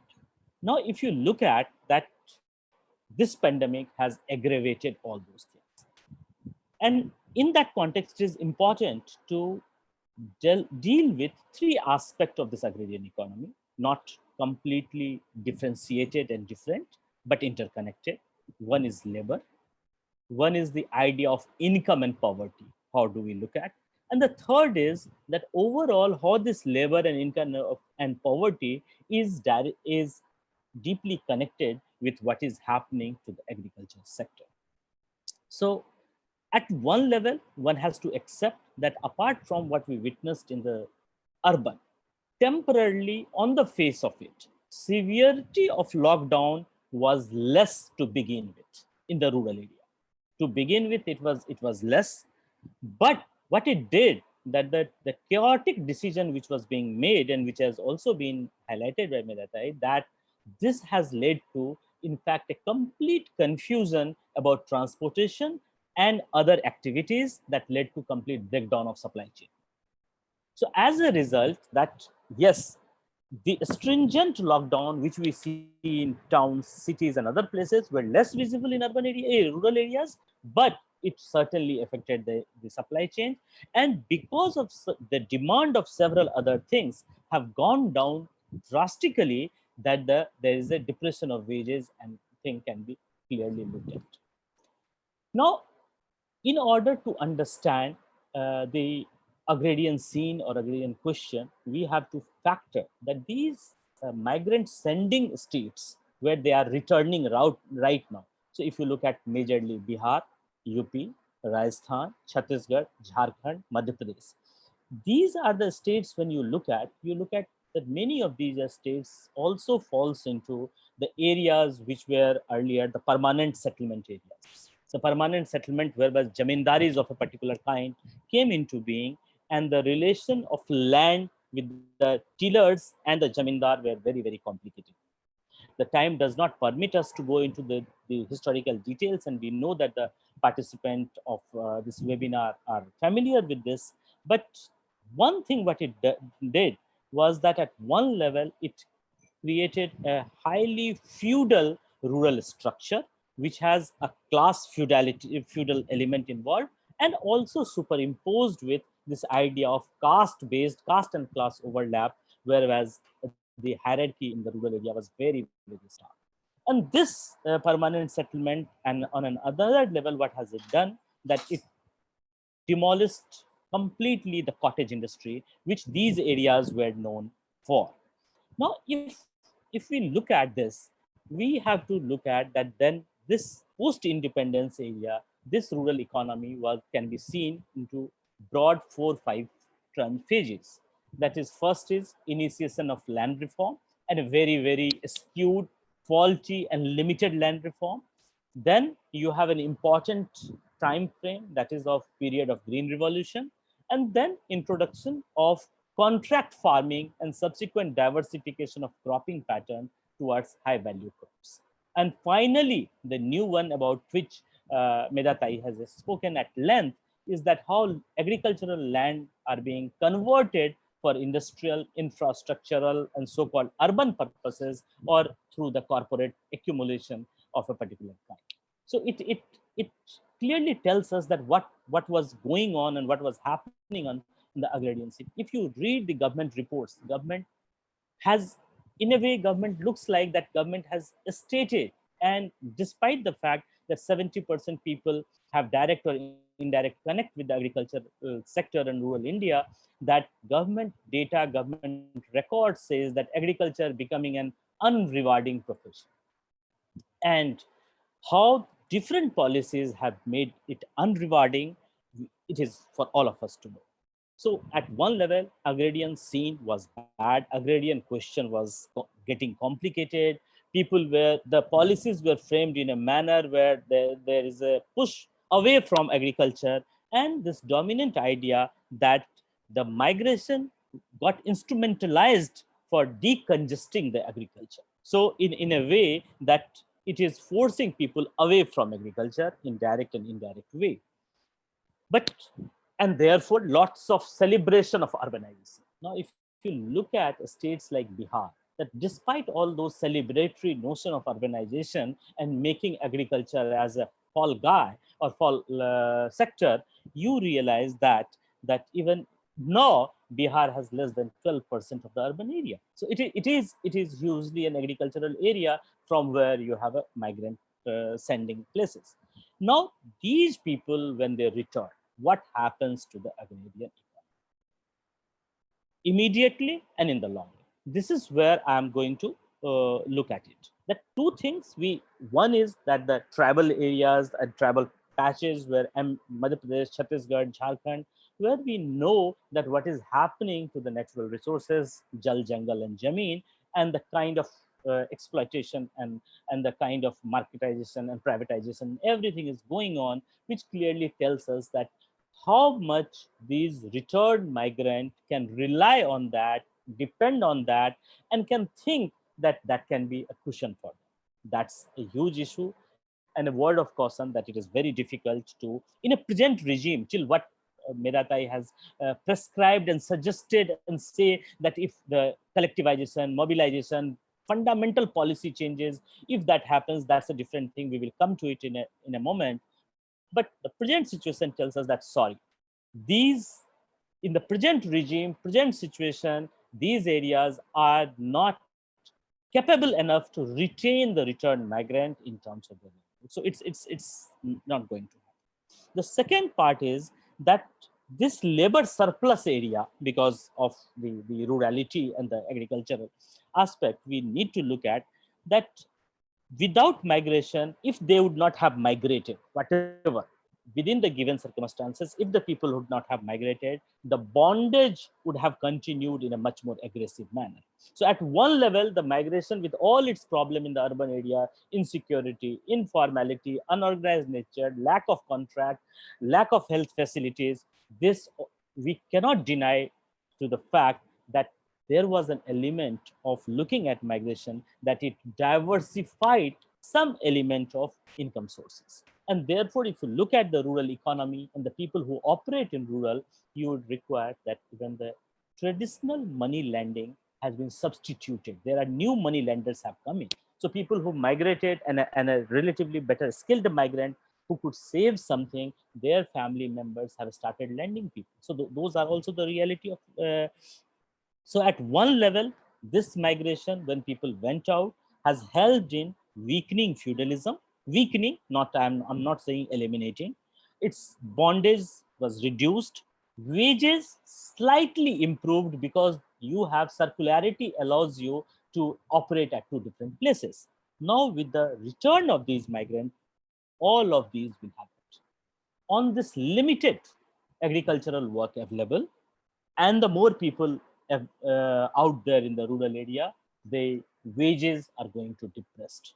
The demand will be same, and the supply of labor will be more, and that will have a huge impact. Now, if you look at, we are looking at the Rabi sowing season, where uh, sometimes, if you look at Bihar, UP, Madhya Pradesh, even now wages are given in partly in cash and partly in kind. So overall, lack of availability of the cash back because of lack of availability, because many of these migrants, remember, were also the petty small sharecroppers, and their family members are sharecropping small patches of land. And this sharecropping required some input cost, and that input cost used to come through what they earned while being migrant in the city. Now, all of these have greatly affected.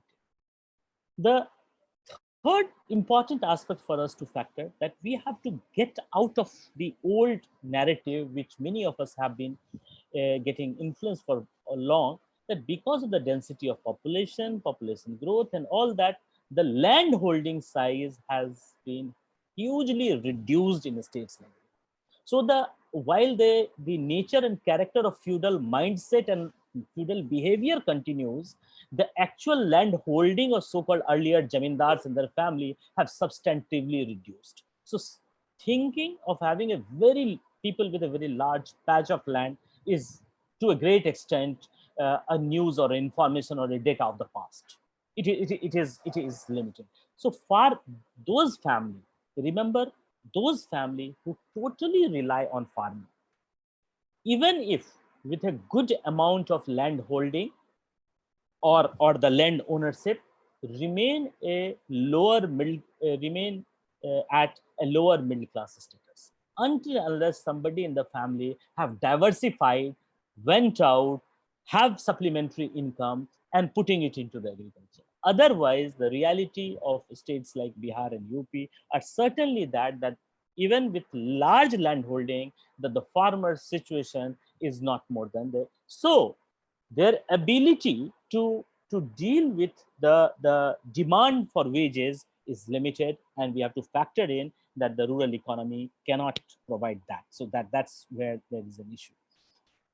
Now, coming back to the workers, every season, the migrants, they used to save some money, 3,000, 4,000, whatever, which used to come back to villages for some kind of, either for the family needs and requirements, or some kind of uses of in the sharecropping and other. So these migrants, or the people with less land, or the people who had uh, like landless or a very limited land, their willingness to become tenant, their willingness to become sharecroppers, and their plunge into that, or their effort to get into that, will completely reduce. They will not be able to do it. So in a way, this is the scenario of rural situation, where excess of land will get affected. Either they will not do sharecropping, or do a very limited area of sharecropping, and all of these will have implications on for consumption per family, per household. So this is where we need to look at that, how this agrarian economy, and I'm giving a micro perspective, that how this is panning out. Now, if you look at that, how MG, coming back, that in the absence of any substantive policy decision or any political will to get back to things like land reform, which people have been talking about, but unfortunately, everybody, all of us have become by now cynical and completely realize that it is not going to happen. So until unless a typical rebellion and revolution happens of a particular kind, all political parties across party lines and ideological orientation have resigned to the fact to make us understand that, sorry, land reform is out of our region. So when you look at that, that in that case, what is the existing system around which the rural economy will operate, or people's income will operate, or the labor's employability will operate? And with all, we all know that despite this, the opposition party, which is now for last 6 years the ruling the Indian government, has been saying MG and RDGA as the monumental and colossal failure of Indian National Congress or the UPA regime, has to fall back upon that. So what is happening is that you have nothing else to go with but to fall back upon MG and RDGA temporarily. The second thing which many political leaders claimed Food Security Act as it's not a Food Security Act, it is a Vote Security Act, and blaming party in power at that time in 2013, the Food Security Act is being implemented because of these reasons. With all its limitation, one has to agree that these two policies, these two programs have to some extent on ground temporarily, minimally has helped in it.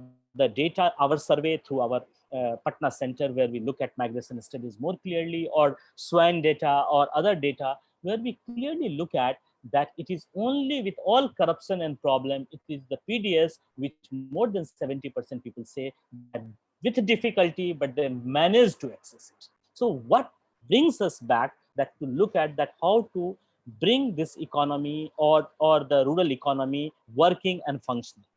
The problem with MG and RDGA is that we have to unpack that what is the requirement of people.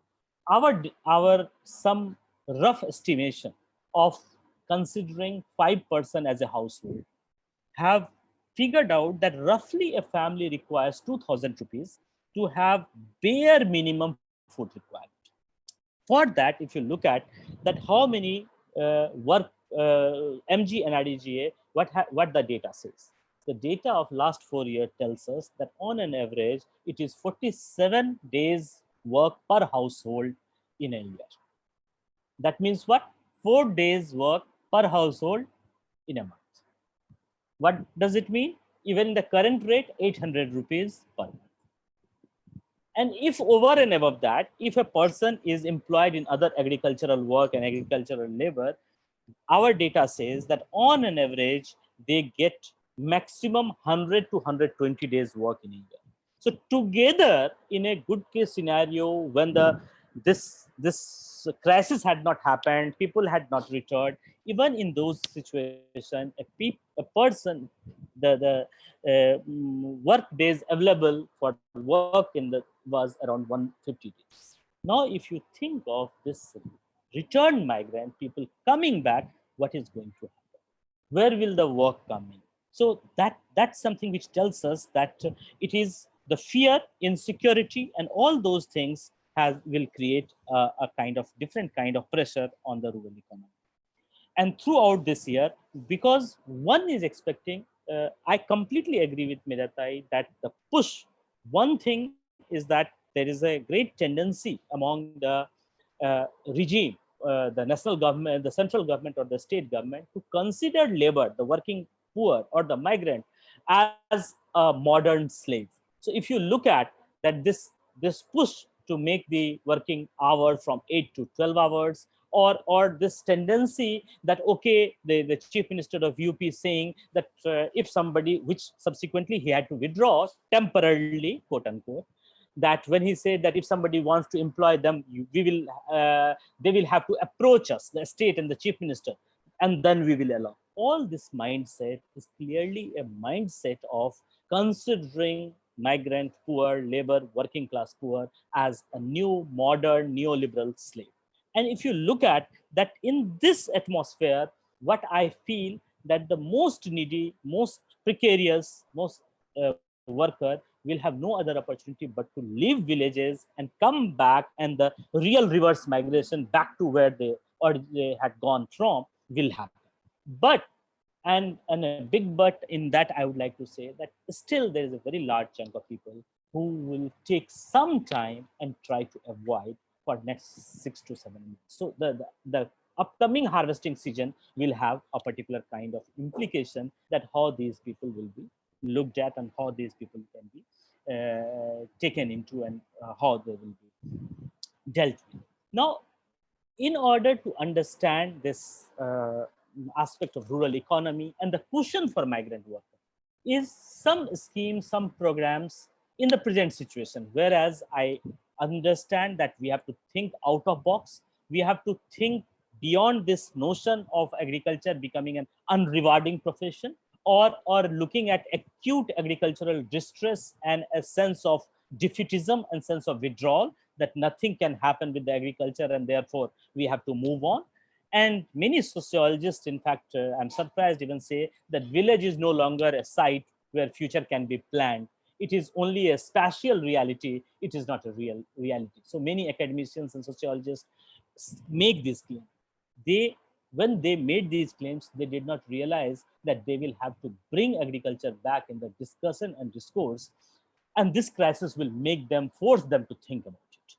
And if you look at that, whenever crisis has happened, this migrant, and we all know who have been working with urban poor, migrant labor in the slum locality, in an informal settlement, we all know that for them, these migrant workers, these spaces are just a thikana, a place to slip over, a place to just that's not their home. The home is back in the village. And this reality was either completely ignored or deliberately ignored by the government, by the state. Now, because they ignored this reality completely, this crisis, which it will subsequently lead to in agrarian economy of a particular kind, needs to be factored. So when the government says that 20,000, 10,000 crore, which we can't even uh, make how many zeros have to be put into that, we all know that the MGNRDGA, whatever is being promised, it will add not more than 4 to 5 working days per person per household. So that clearly tells us that the short-sightedness, the way it has been looked at. The second thing which you must have seen recently, that the Prime Minister a few days back had announced about Garib Kalyan Rozgar Yojana.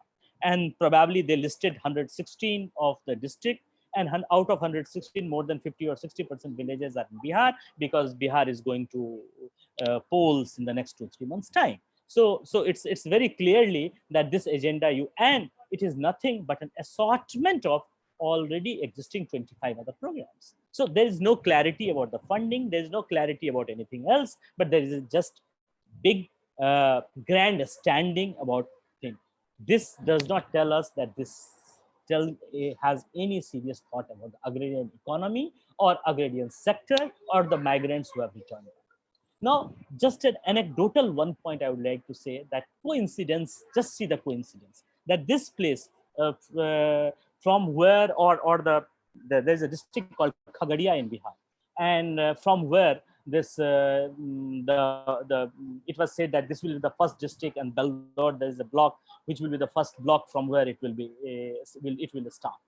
Now you would be surprised that when the Shramik trains started, after lots of hue and cry about what was happening to the travel of the migrants, when the Shramik train started, when the first Shramik train reached Bihar, on the same night, we received a call from the same district, Khagadia, that while this train came, this train is also taking migrants back.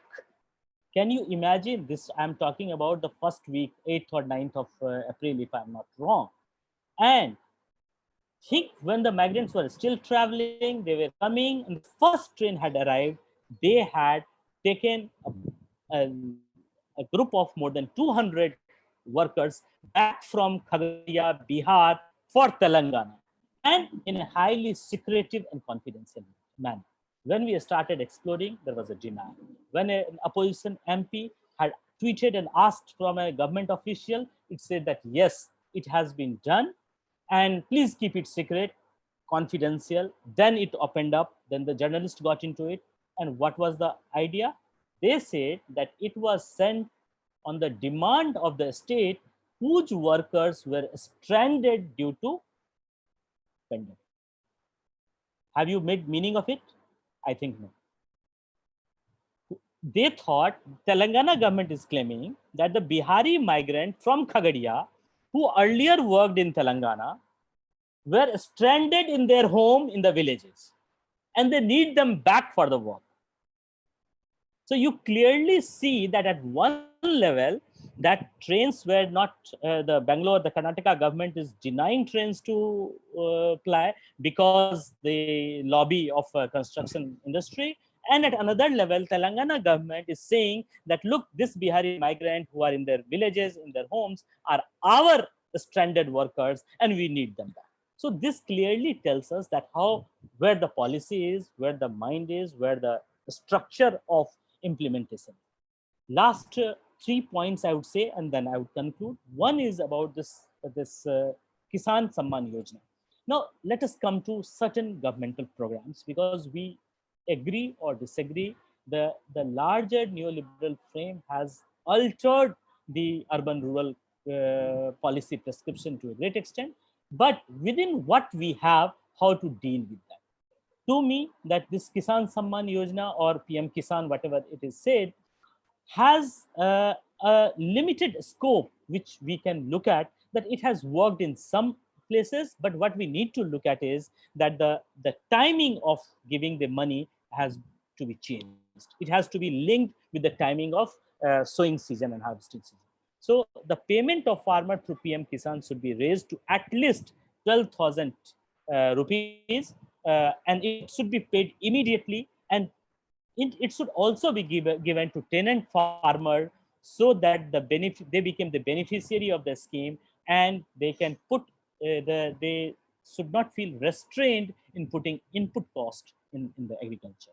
The second thing which is important is that there should be immediate expansion of the Fasal Bima Yojana to ensure compensation payment to farmers affected due to pandemic or the issues related to that. Third thing, which is very, very important, is that substantive increase in the MG and REGA wages, and considering that at least, if not more, minimum 150 days work should be mandatorily made. So I think these are the things which certainly look at, and Medata has already talked about MSP and the issues around it, but I feel that MSP for farmers in the next season should be substantively raised to 1.5 times, that too C2 cost of production, and factoring everything, procurement should also be significantly expanded. So I think these are some of the things, and last but not the least, and rather most important, is this public distribution system and food security. To me, this is the time of making it universal, because the data what we are using is 2011, and that data makes that from 67%, which the government had thought, we don't think that more than 60% people are have access. I'm not saying that whether they are getting it or not, but not more than 60%.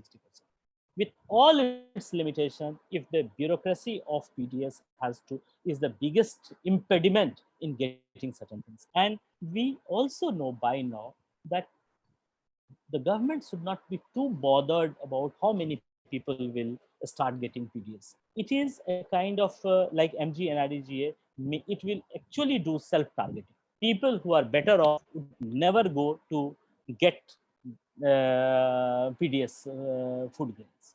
So making universal the PDS and the food security at least will be a cushion. None of the things which I'm suggesting for the rural scene and rural question is long drawn. It is very temporary, but at least for next, and I see the implication, if minimum 9 months, minimum 9 to 10 months. So next April, March, April, at least these elements, that in terms of enhanced MG and IDGA work, in universal PDS PDS and universal PDS forever. It's not universal PDS is not something which one should think of in terms of temporarily, but other things in terms of wage employment and other things can look at, and only then the rural economy or the people who are engaged with rural economy or the people who have connect with rural economy, whether it is a circular migrant, whether it is a seasonal migrant, whether it is people who are already living in the villages, will have a reason, motivation, and commitment to be part of agrarian area, agrarian field. And in this, only by doing this, we will ensure that at one level, the rural economy of the source area is being intact. And at another level, all of us, we know that the migrants will still diversify, they will still connect with Punjab, they will still connect with Kerala. And so the rural economy of places like Punjab and Kerala, from where people have migrated to other countries and there is a need of workers of a particular kind, the supply of workers will also be available. So the migrants will have a choice in that sense. And that does not mean that the migrants will not migrate or the people will not migrate. They will have a choice to decide. They will have some kind of cushion to decide, and probably that can have some benefit for the rural area to look at that how migrants are being treated. Finally, in the all of these discussion is this point from the beginning to the end is complete absence of the way the migrants are being, the absence of dignity, the way migrants are being treated. So Ijat, dignity, is the core of the hurt sentiment, hurt feeling, and the experiences these migrants have had, whether it in the urban area, whether in the transit and the travel, and in many cases, even when they have reached in the villages. So the issue of caste, the issue of social exclusion, all of that flared up. The inter-community tension has gone up, and we have empirical ground level data of what is happening, who are forced to quarantine in what kind of situation, who are allowed to quarantine in a different kind of situation, who get what kind of food in a particular quarantine place, and who get a different kind of. So it clearly tells us that the complex nature of our rural India, which should not be in a way tamed as that all of a sudden with the return or the some talk of degrowth and deglobalization, which is not certainly not grounded. The crisis made people to talk about it, but it doesn't look like that the neoliberal regime is seriously and convincingly look at it. We all know that already in the malls, stores have come up selling that the essentials of COVID-19. So the clearly tells us that the capitalism and the neoliberalism has a very good tendency of recasting itself. And when your government and the market nexus is so very apparent, then it is so very easy to get it in a particular manner. Therefore, to end, I would say that treating migrants with dignity, with respect, with value, and providing them an opportunity to decide for themselves will keep intact their morale, will keep intact their self-worth, and only then one can claim that there will be a equitable work opportunity and engagement of people in different parts, whether urban or rural. So with that, I would like to stop. Thank you. Thank you, Professor Manish, for giving your insights. You have reiterated that the situation of migrants is precarious.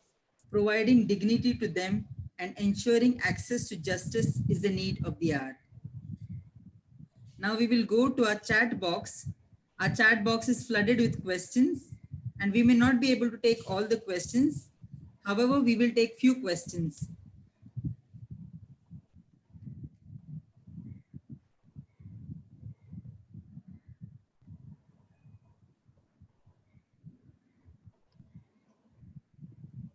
First question to Professor Jha. Why the government formalized contractual system in industry and other areas when it is exploitative? Vijaya Mahajan has asked this question. Why the government formalized contractual system in industry and other areas when it is exploitative? Yeah. Can I respond? Yes, sir. Yeah. It's contractual employment is, one has to go into the history of capitalism. One has to go into the history of how labor can be exploited maximum and how surplus can be generated for the benefit. So it is the contractual system makes and keeps the worker on the tenterhooks. It always keeps the worker and the laborer at a time where they know that their job and the job security is here and now. As much as they can push themselves, as much as they can generate surplus for the employer. And if you see this nexus between the employer in the form of a market or an industry or whatever, and the state is deep rooted, because the state, it works with for each other. So this contractual nature is keeping the worker or the laborer in a continuous insecure situation. And in a country where there is a surplus labor available, you always make worker feel that you are replaceable easily. And that's how the contractual labor, and it absolves you from your many responsibilities. So otherwise, if it is not contractual, then from the earlier, the pension to other social security mechanism and other things, which both the state, because if you look at social security is not always a responsibility of the employer. The actual employer in the classical formal sense is the state. So a state has the responsibility for the social security as well, and a part of it. So it helps both the state as a real employer and the market, which is immediate employer, to keep the job contractual. It's much more complicated, but just a brief. Thank you, sir. The next question is for Medhatai. The gender dimensions on migrants and the challenges confronted remain conspicuously absent. How gender responsive are the relief packages announced? Medhatai, please unmute yourself.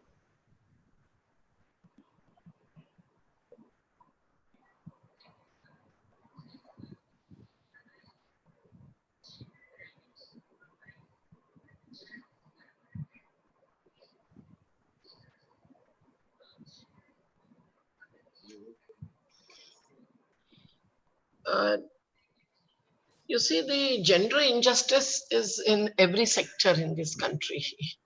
Even today, if you ask any working class group as to how much are you paid, there is a difference and discrimination in the payment of wages to the men and women, although they are contributing the same aspect of work, as it is in the case of contract laborers and employees. That there is this discrimination which benefits the employer, and so this is used. But what is necessary is that the woman-centered paradigm of development needs to be brought in. That would be more ecologically sensitive and localized rather than globalized. Because a woman, even when we are on the continuum of tradition and modernity, looks after the families much more than the men. And hence, carrying out both the responsibilities requires that she gets a local, source of livelihood. And she's also more perseverant, really, to work with the local environs, and not really ambitious to go far and far only for the monetary earnings. So I think that will make a lot of difference. On the other hand, the woman-centered, woman-headed households are not really given any due promotion in our country, which is necessary.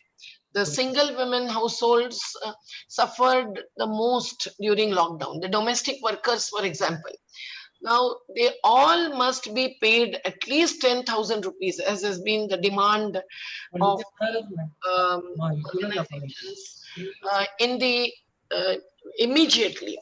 As Manishji said, that if it doesn't happen this time, then the phase of agricultural season operations would be lost, and that would be a loss for the upcoming full year. Similarly, if they are not paid now, They will not only lose their small self-employments in many ways, but they will also take out their children out of schools and will, if not fed well, they would face malnourishment. While we have 3,000 children dying every day out of malnourishment.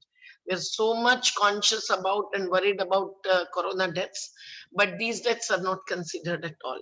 So it is very necessary that the feminist, ecological, and economic outlook is to be brought in, and the women-headed households to be paid immediately. Domestic servants also are in large number. We met them in groups in all the places, and they are not interstate or intrastate migrants. They are native working force. But that doesn't mean that they should be, neglected.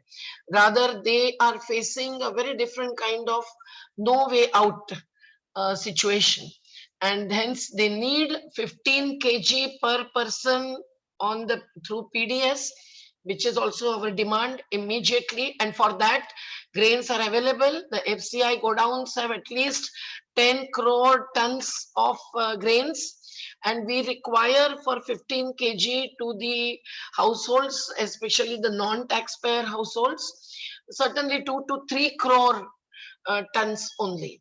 So it is possible, and that is a must. And universalization of PDS, of course, is our this thing.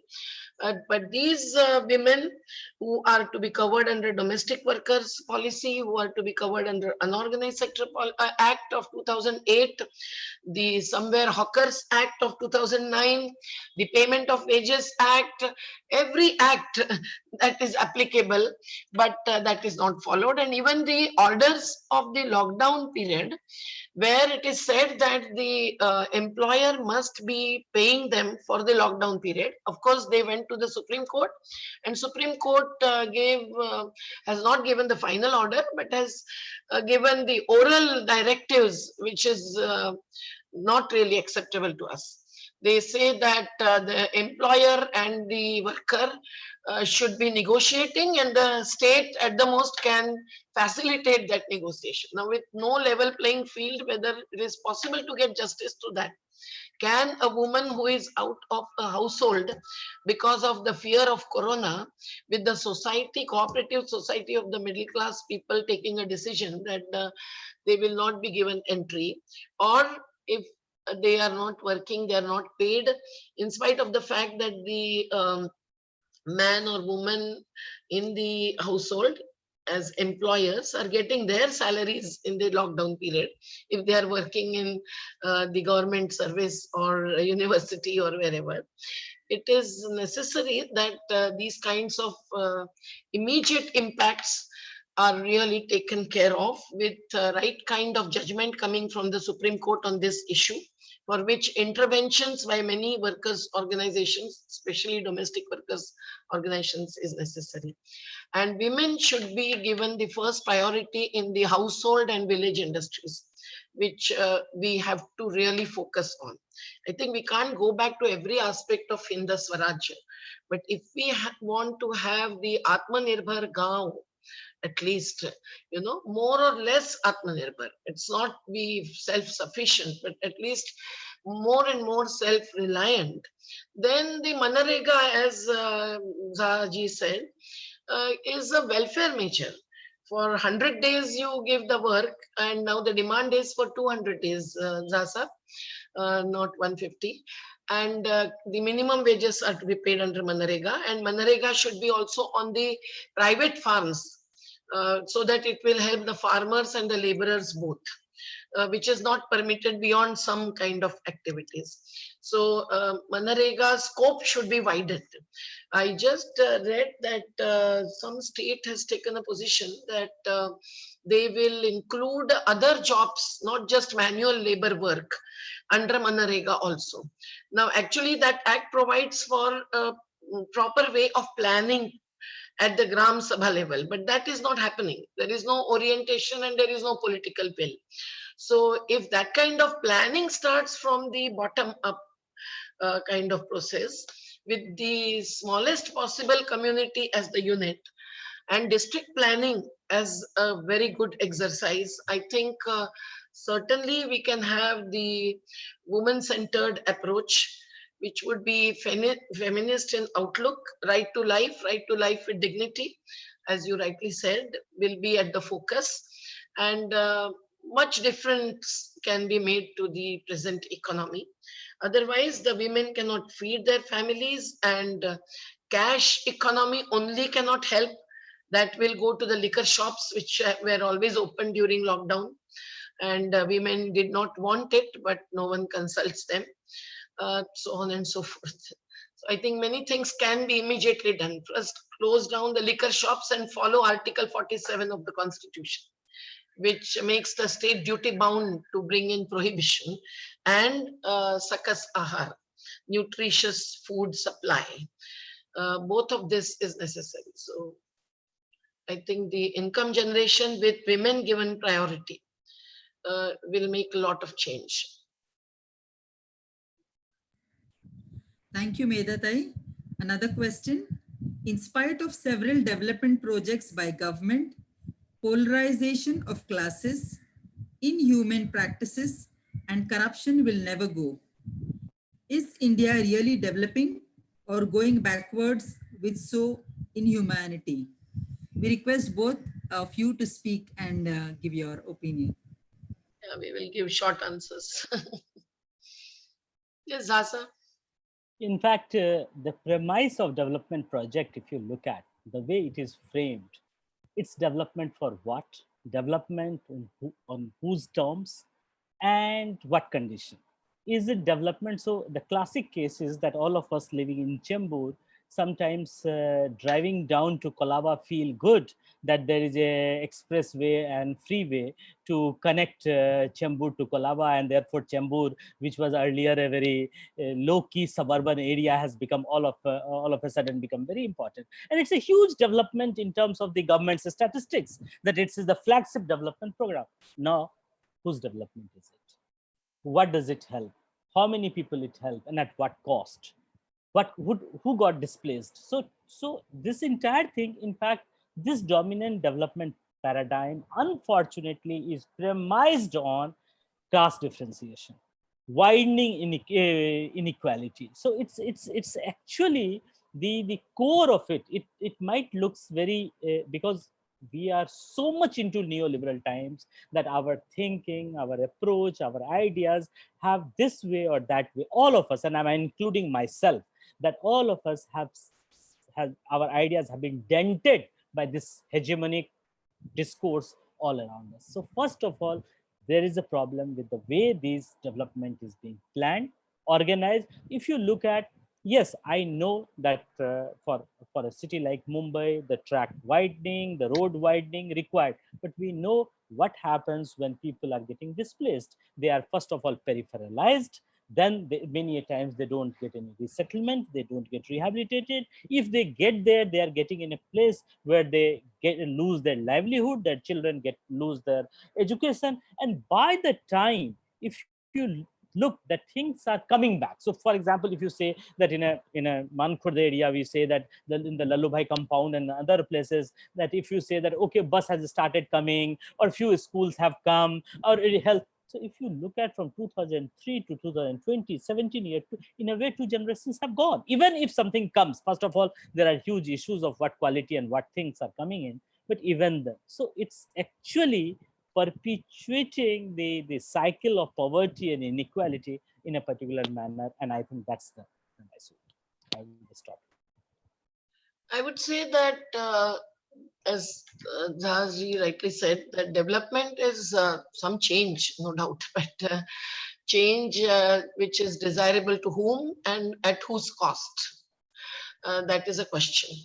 And the projects which are planned are no doubt polarizing classes, that is bringing in vulgar disparity.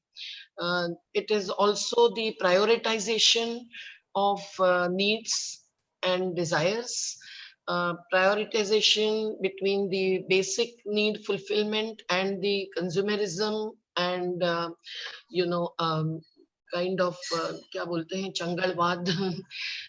It is very essential to really differentiate between the two. And just as one example, the social security budget of our country is so small, unlike in the other countries, which goes anywhere up to 30%. We have only 1.8% budget allocated to health. And when we face the corona-like situation during the pandemic, we realize how we are not at all having the capacity to deal with it. We have no housing rights granted to the, say, 60% of the Mumbai's population, which is in the slums. And so it's not only in Bhiwandi and Malegaon, or not only in Muslim communities, but in all families and communities where even the basic shelter of a sustainable and livable kind is not ensured, there is likelihood of all health problems, not just corona. So this is the disparity or inequity which is causing injustice, and that needs to be attacked or challenged. If we challenge this in every sector, including education, for example, the further polarization is going to happen with the online education. Exactly. 37 to 40% of our households in this country have one room, single room households. Can they have the online education with the kind of atmosphere required for a small child? 43 to 50% have no good phones in their hands, cell phones. And how many have good Androids, and how many have orientation and capacity? I can't deal with this technology, you know. And I also feel it really kills your creativity. You are in the webinars and you will be in faceless communication between the children and the teachers. Although they can see the face, that doesn't mean real face-to-face humane communication. So building a personality, or imbibing values in the children, the next generation, is, if that is the purpose and the goal of education, will that be served? So these kinds of all the directions which are taken are not only towards, say, digitalization of India, which benefits the some corporates like anything. Now, Bill Gates invested in the Wuhan laboratory, and that laboratory is now blamed for the bioweapons and biowar that it has created, so on and so forth. Whenever the final conclusion will be drawn, and by whichever court internationally, um, one is really, it's mind-boggling to see all this happening, the Bloomberg kind of groups and others. But we are the common people who do not even know what is happening behind the curtains. As I said, number of international agreements without consulting assemblies and parliaments and so on. So the development projects, and beyond that, the development paradigm is something which is no doubt increasing inequity in more ways than really mitigating it. And that is not only based on class, it is also based on caste, gender, religion, and region. So all these things are promoted as they are interlinked somewhere. And that we must keep in mind. See, the minorities are attacked, not only mob lynched, but mass lynched. Their communities are more amongst the displaced communities. I refer to the same communities with Manishji was referring to, because they are close to the Tata Institute, and Tata Institute conducted a survey. We have not been able to change that Garib Nagar ward, M East ward in Mumbai as yet. And they are facing hell due to the corona and lockdown even today. Now, the relief alone is not going to solve the problem. Now, we have to go from relief to rehabilitation. But that is not only post-displacement rehabilitation. It has to be pre-displacement rehabilitation, stopping displacement, questioning eviction. And that's why I said, Manishji, that we must really target at no migration, just as we should target at no eviction. And if we take this ideological position, we can have a strategical solution towards that end, which is not just alliance. We will demand, of course, the intermediate measures as 10,000 rupees to be put into every non-taxpayer's account, and 15 kg grains with oil and mirch and pyaz with it, etc. but we should also really take a position where the development planning itself gets decentralized. So this decentralization of everything is also a must, and that is there embedded in the guidance or the directions provided by the constitution, which we are totally ignoring. The society at least should not ignore that. I think the society is also getting bogged down with the centralized schemes, cash inputs, the centralized decision-making processes, and fearful of the action taken if we challenge that or go against it. And many of the such social activists and political activists are behind the bars. So obviously that cowardice of theirs is making the people also cowards. But this should be broken through, and this breakthrough will come only if we really say that this is not development. Otherwise, in just one fact I must convey, in the post COVID-19 situation, what it will be like, this question leads to many answers by many people. Some people are very much hopeful, rather they were hopeful in the first phase, especially. Many stories came up how the middle class people are really looking at the environs, the wildlife coming out, the rivers flowing free and less polluted and so on. And I was never optimistic about that. And now we know that they have created all the background decisions, changed legislations, agreements, and also project plans for all mega and macro projects, the interlinking of rivers, the Sagarmala project, and so on. And there is now the environmentally weak legal regime, where no permissions will be necessary, no sanctions will be necessary, no public consultations will be necessary due to the changed EIA notification, so on and so forth. So while we made an input of SIA, the social impact assessment, along with environmental impact assessment, I remember how much word by word we had assessed analysis of the drafts of the Land Acquisition Act of 2013 and the first notifications. Like everything that is now finished or going to be finished. It is slowly but steadily moving into that direction. So this discrimination or inequity is going to be much more, and hence your intervention, you don't remain in the lockdown situation. You come out, you visit the places, you wear masks or you wear whatever you want to, but please don't shut your mouths, and also don't limit to the social media. You take yourself into social activism and into the whole arena of social justice, which will include economic and political justice also. There are funds, there is food, everything is there in the country available. The PM Cares Fund, the Workers Funds, the Disaster Management Fund, nothing is coming really the way of the people who are called to be poor, but who are actually rich. Without them, nothing can work.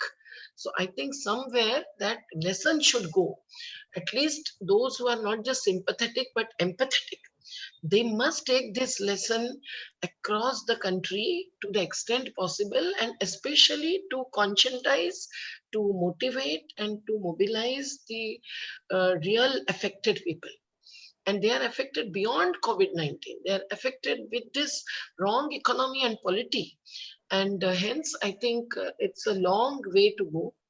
And long-term solutions and with the short-term achievements are to be looked forward to, not without all of your participation and commitment beyond your own careers, which also are now corporatized. The placements and so on that are taking place in the schools of social work. I'm not really fond of that. We cannot go for placement of the activists, but you must place yourself in this canvas and decide how much and what kind of contribution you will like to make.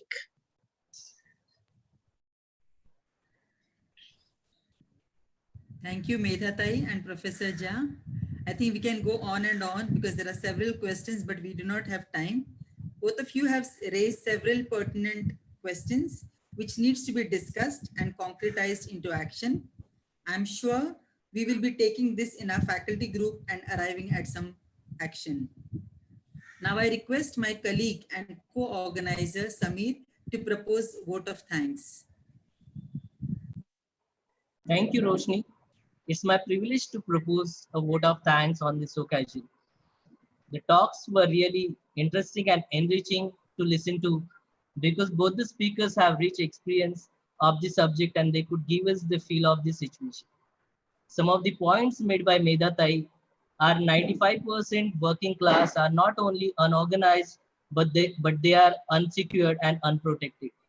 They do not get pension or provident fund.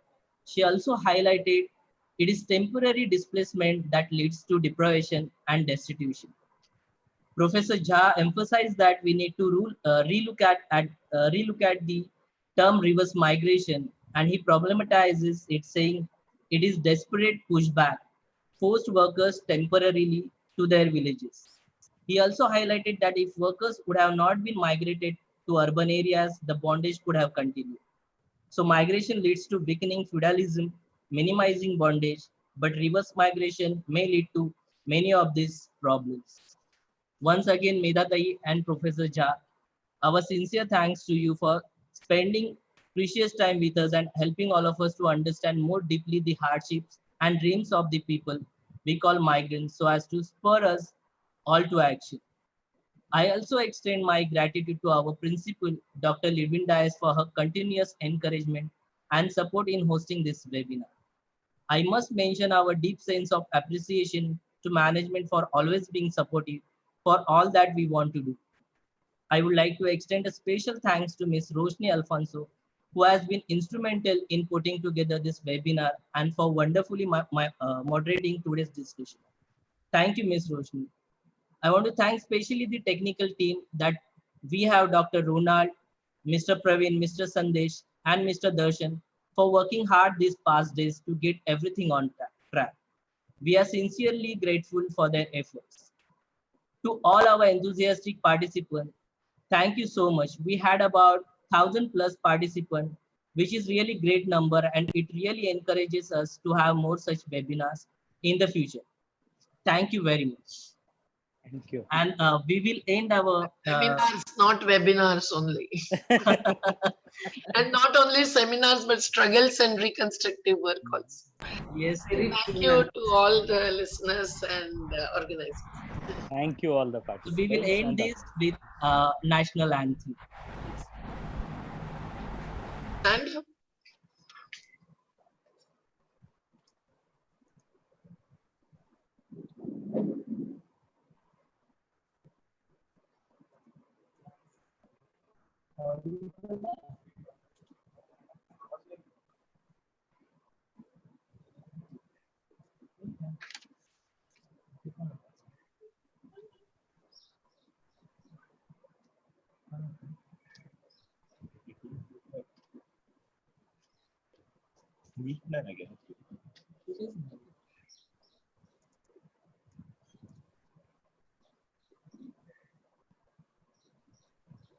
Share केले तुम्ही screen share केली बॅकग्राऊंडला नकली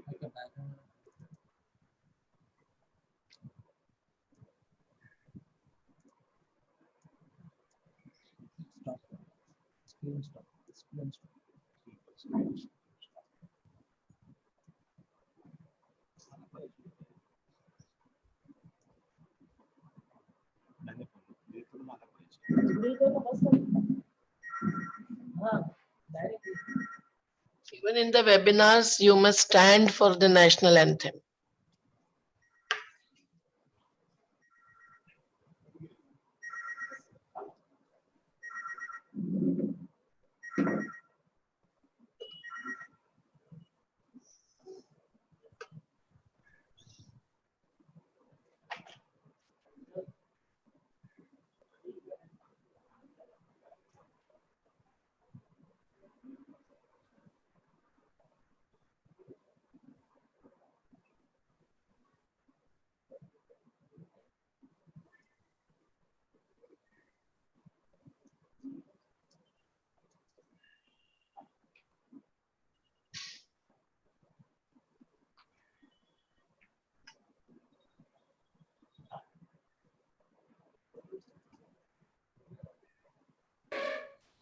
जनगण मन अधिनायक जय हे भारत भाग्य विधाता पंजाब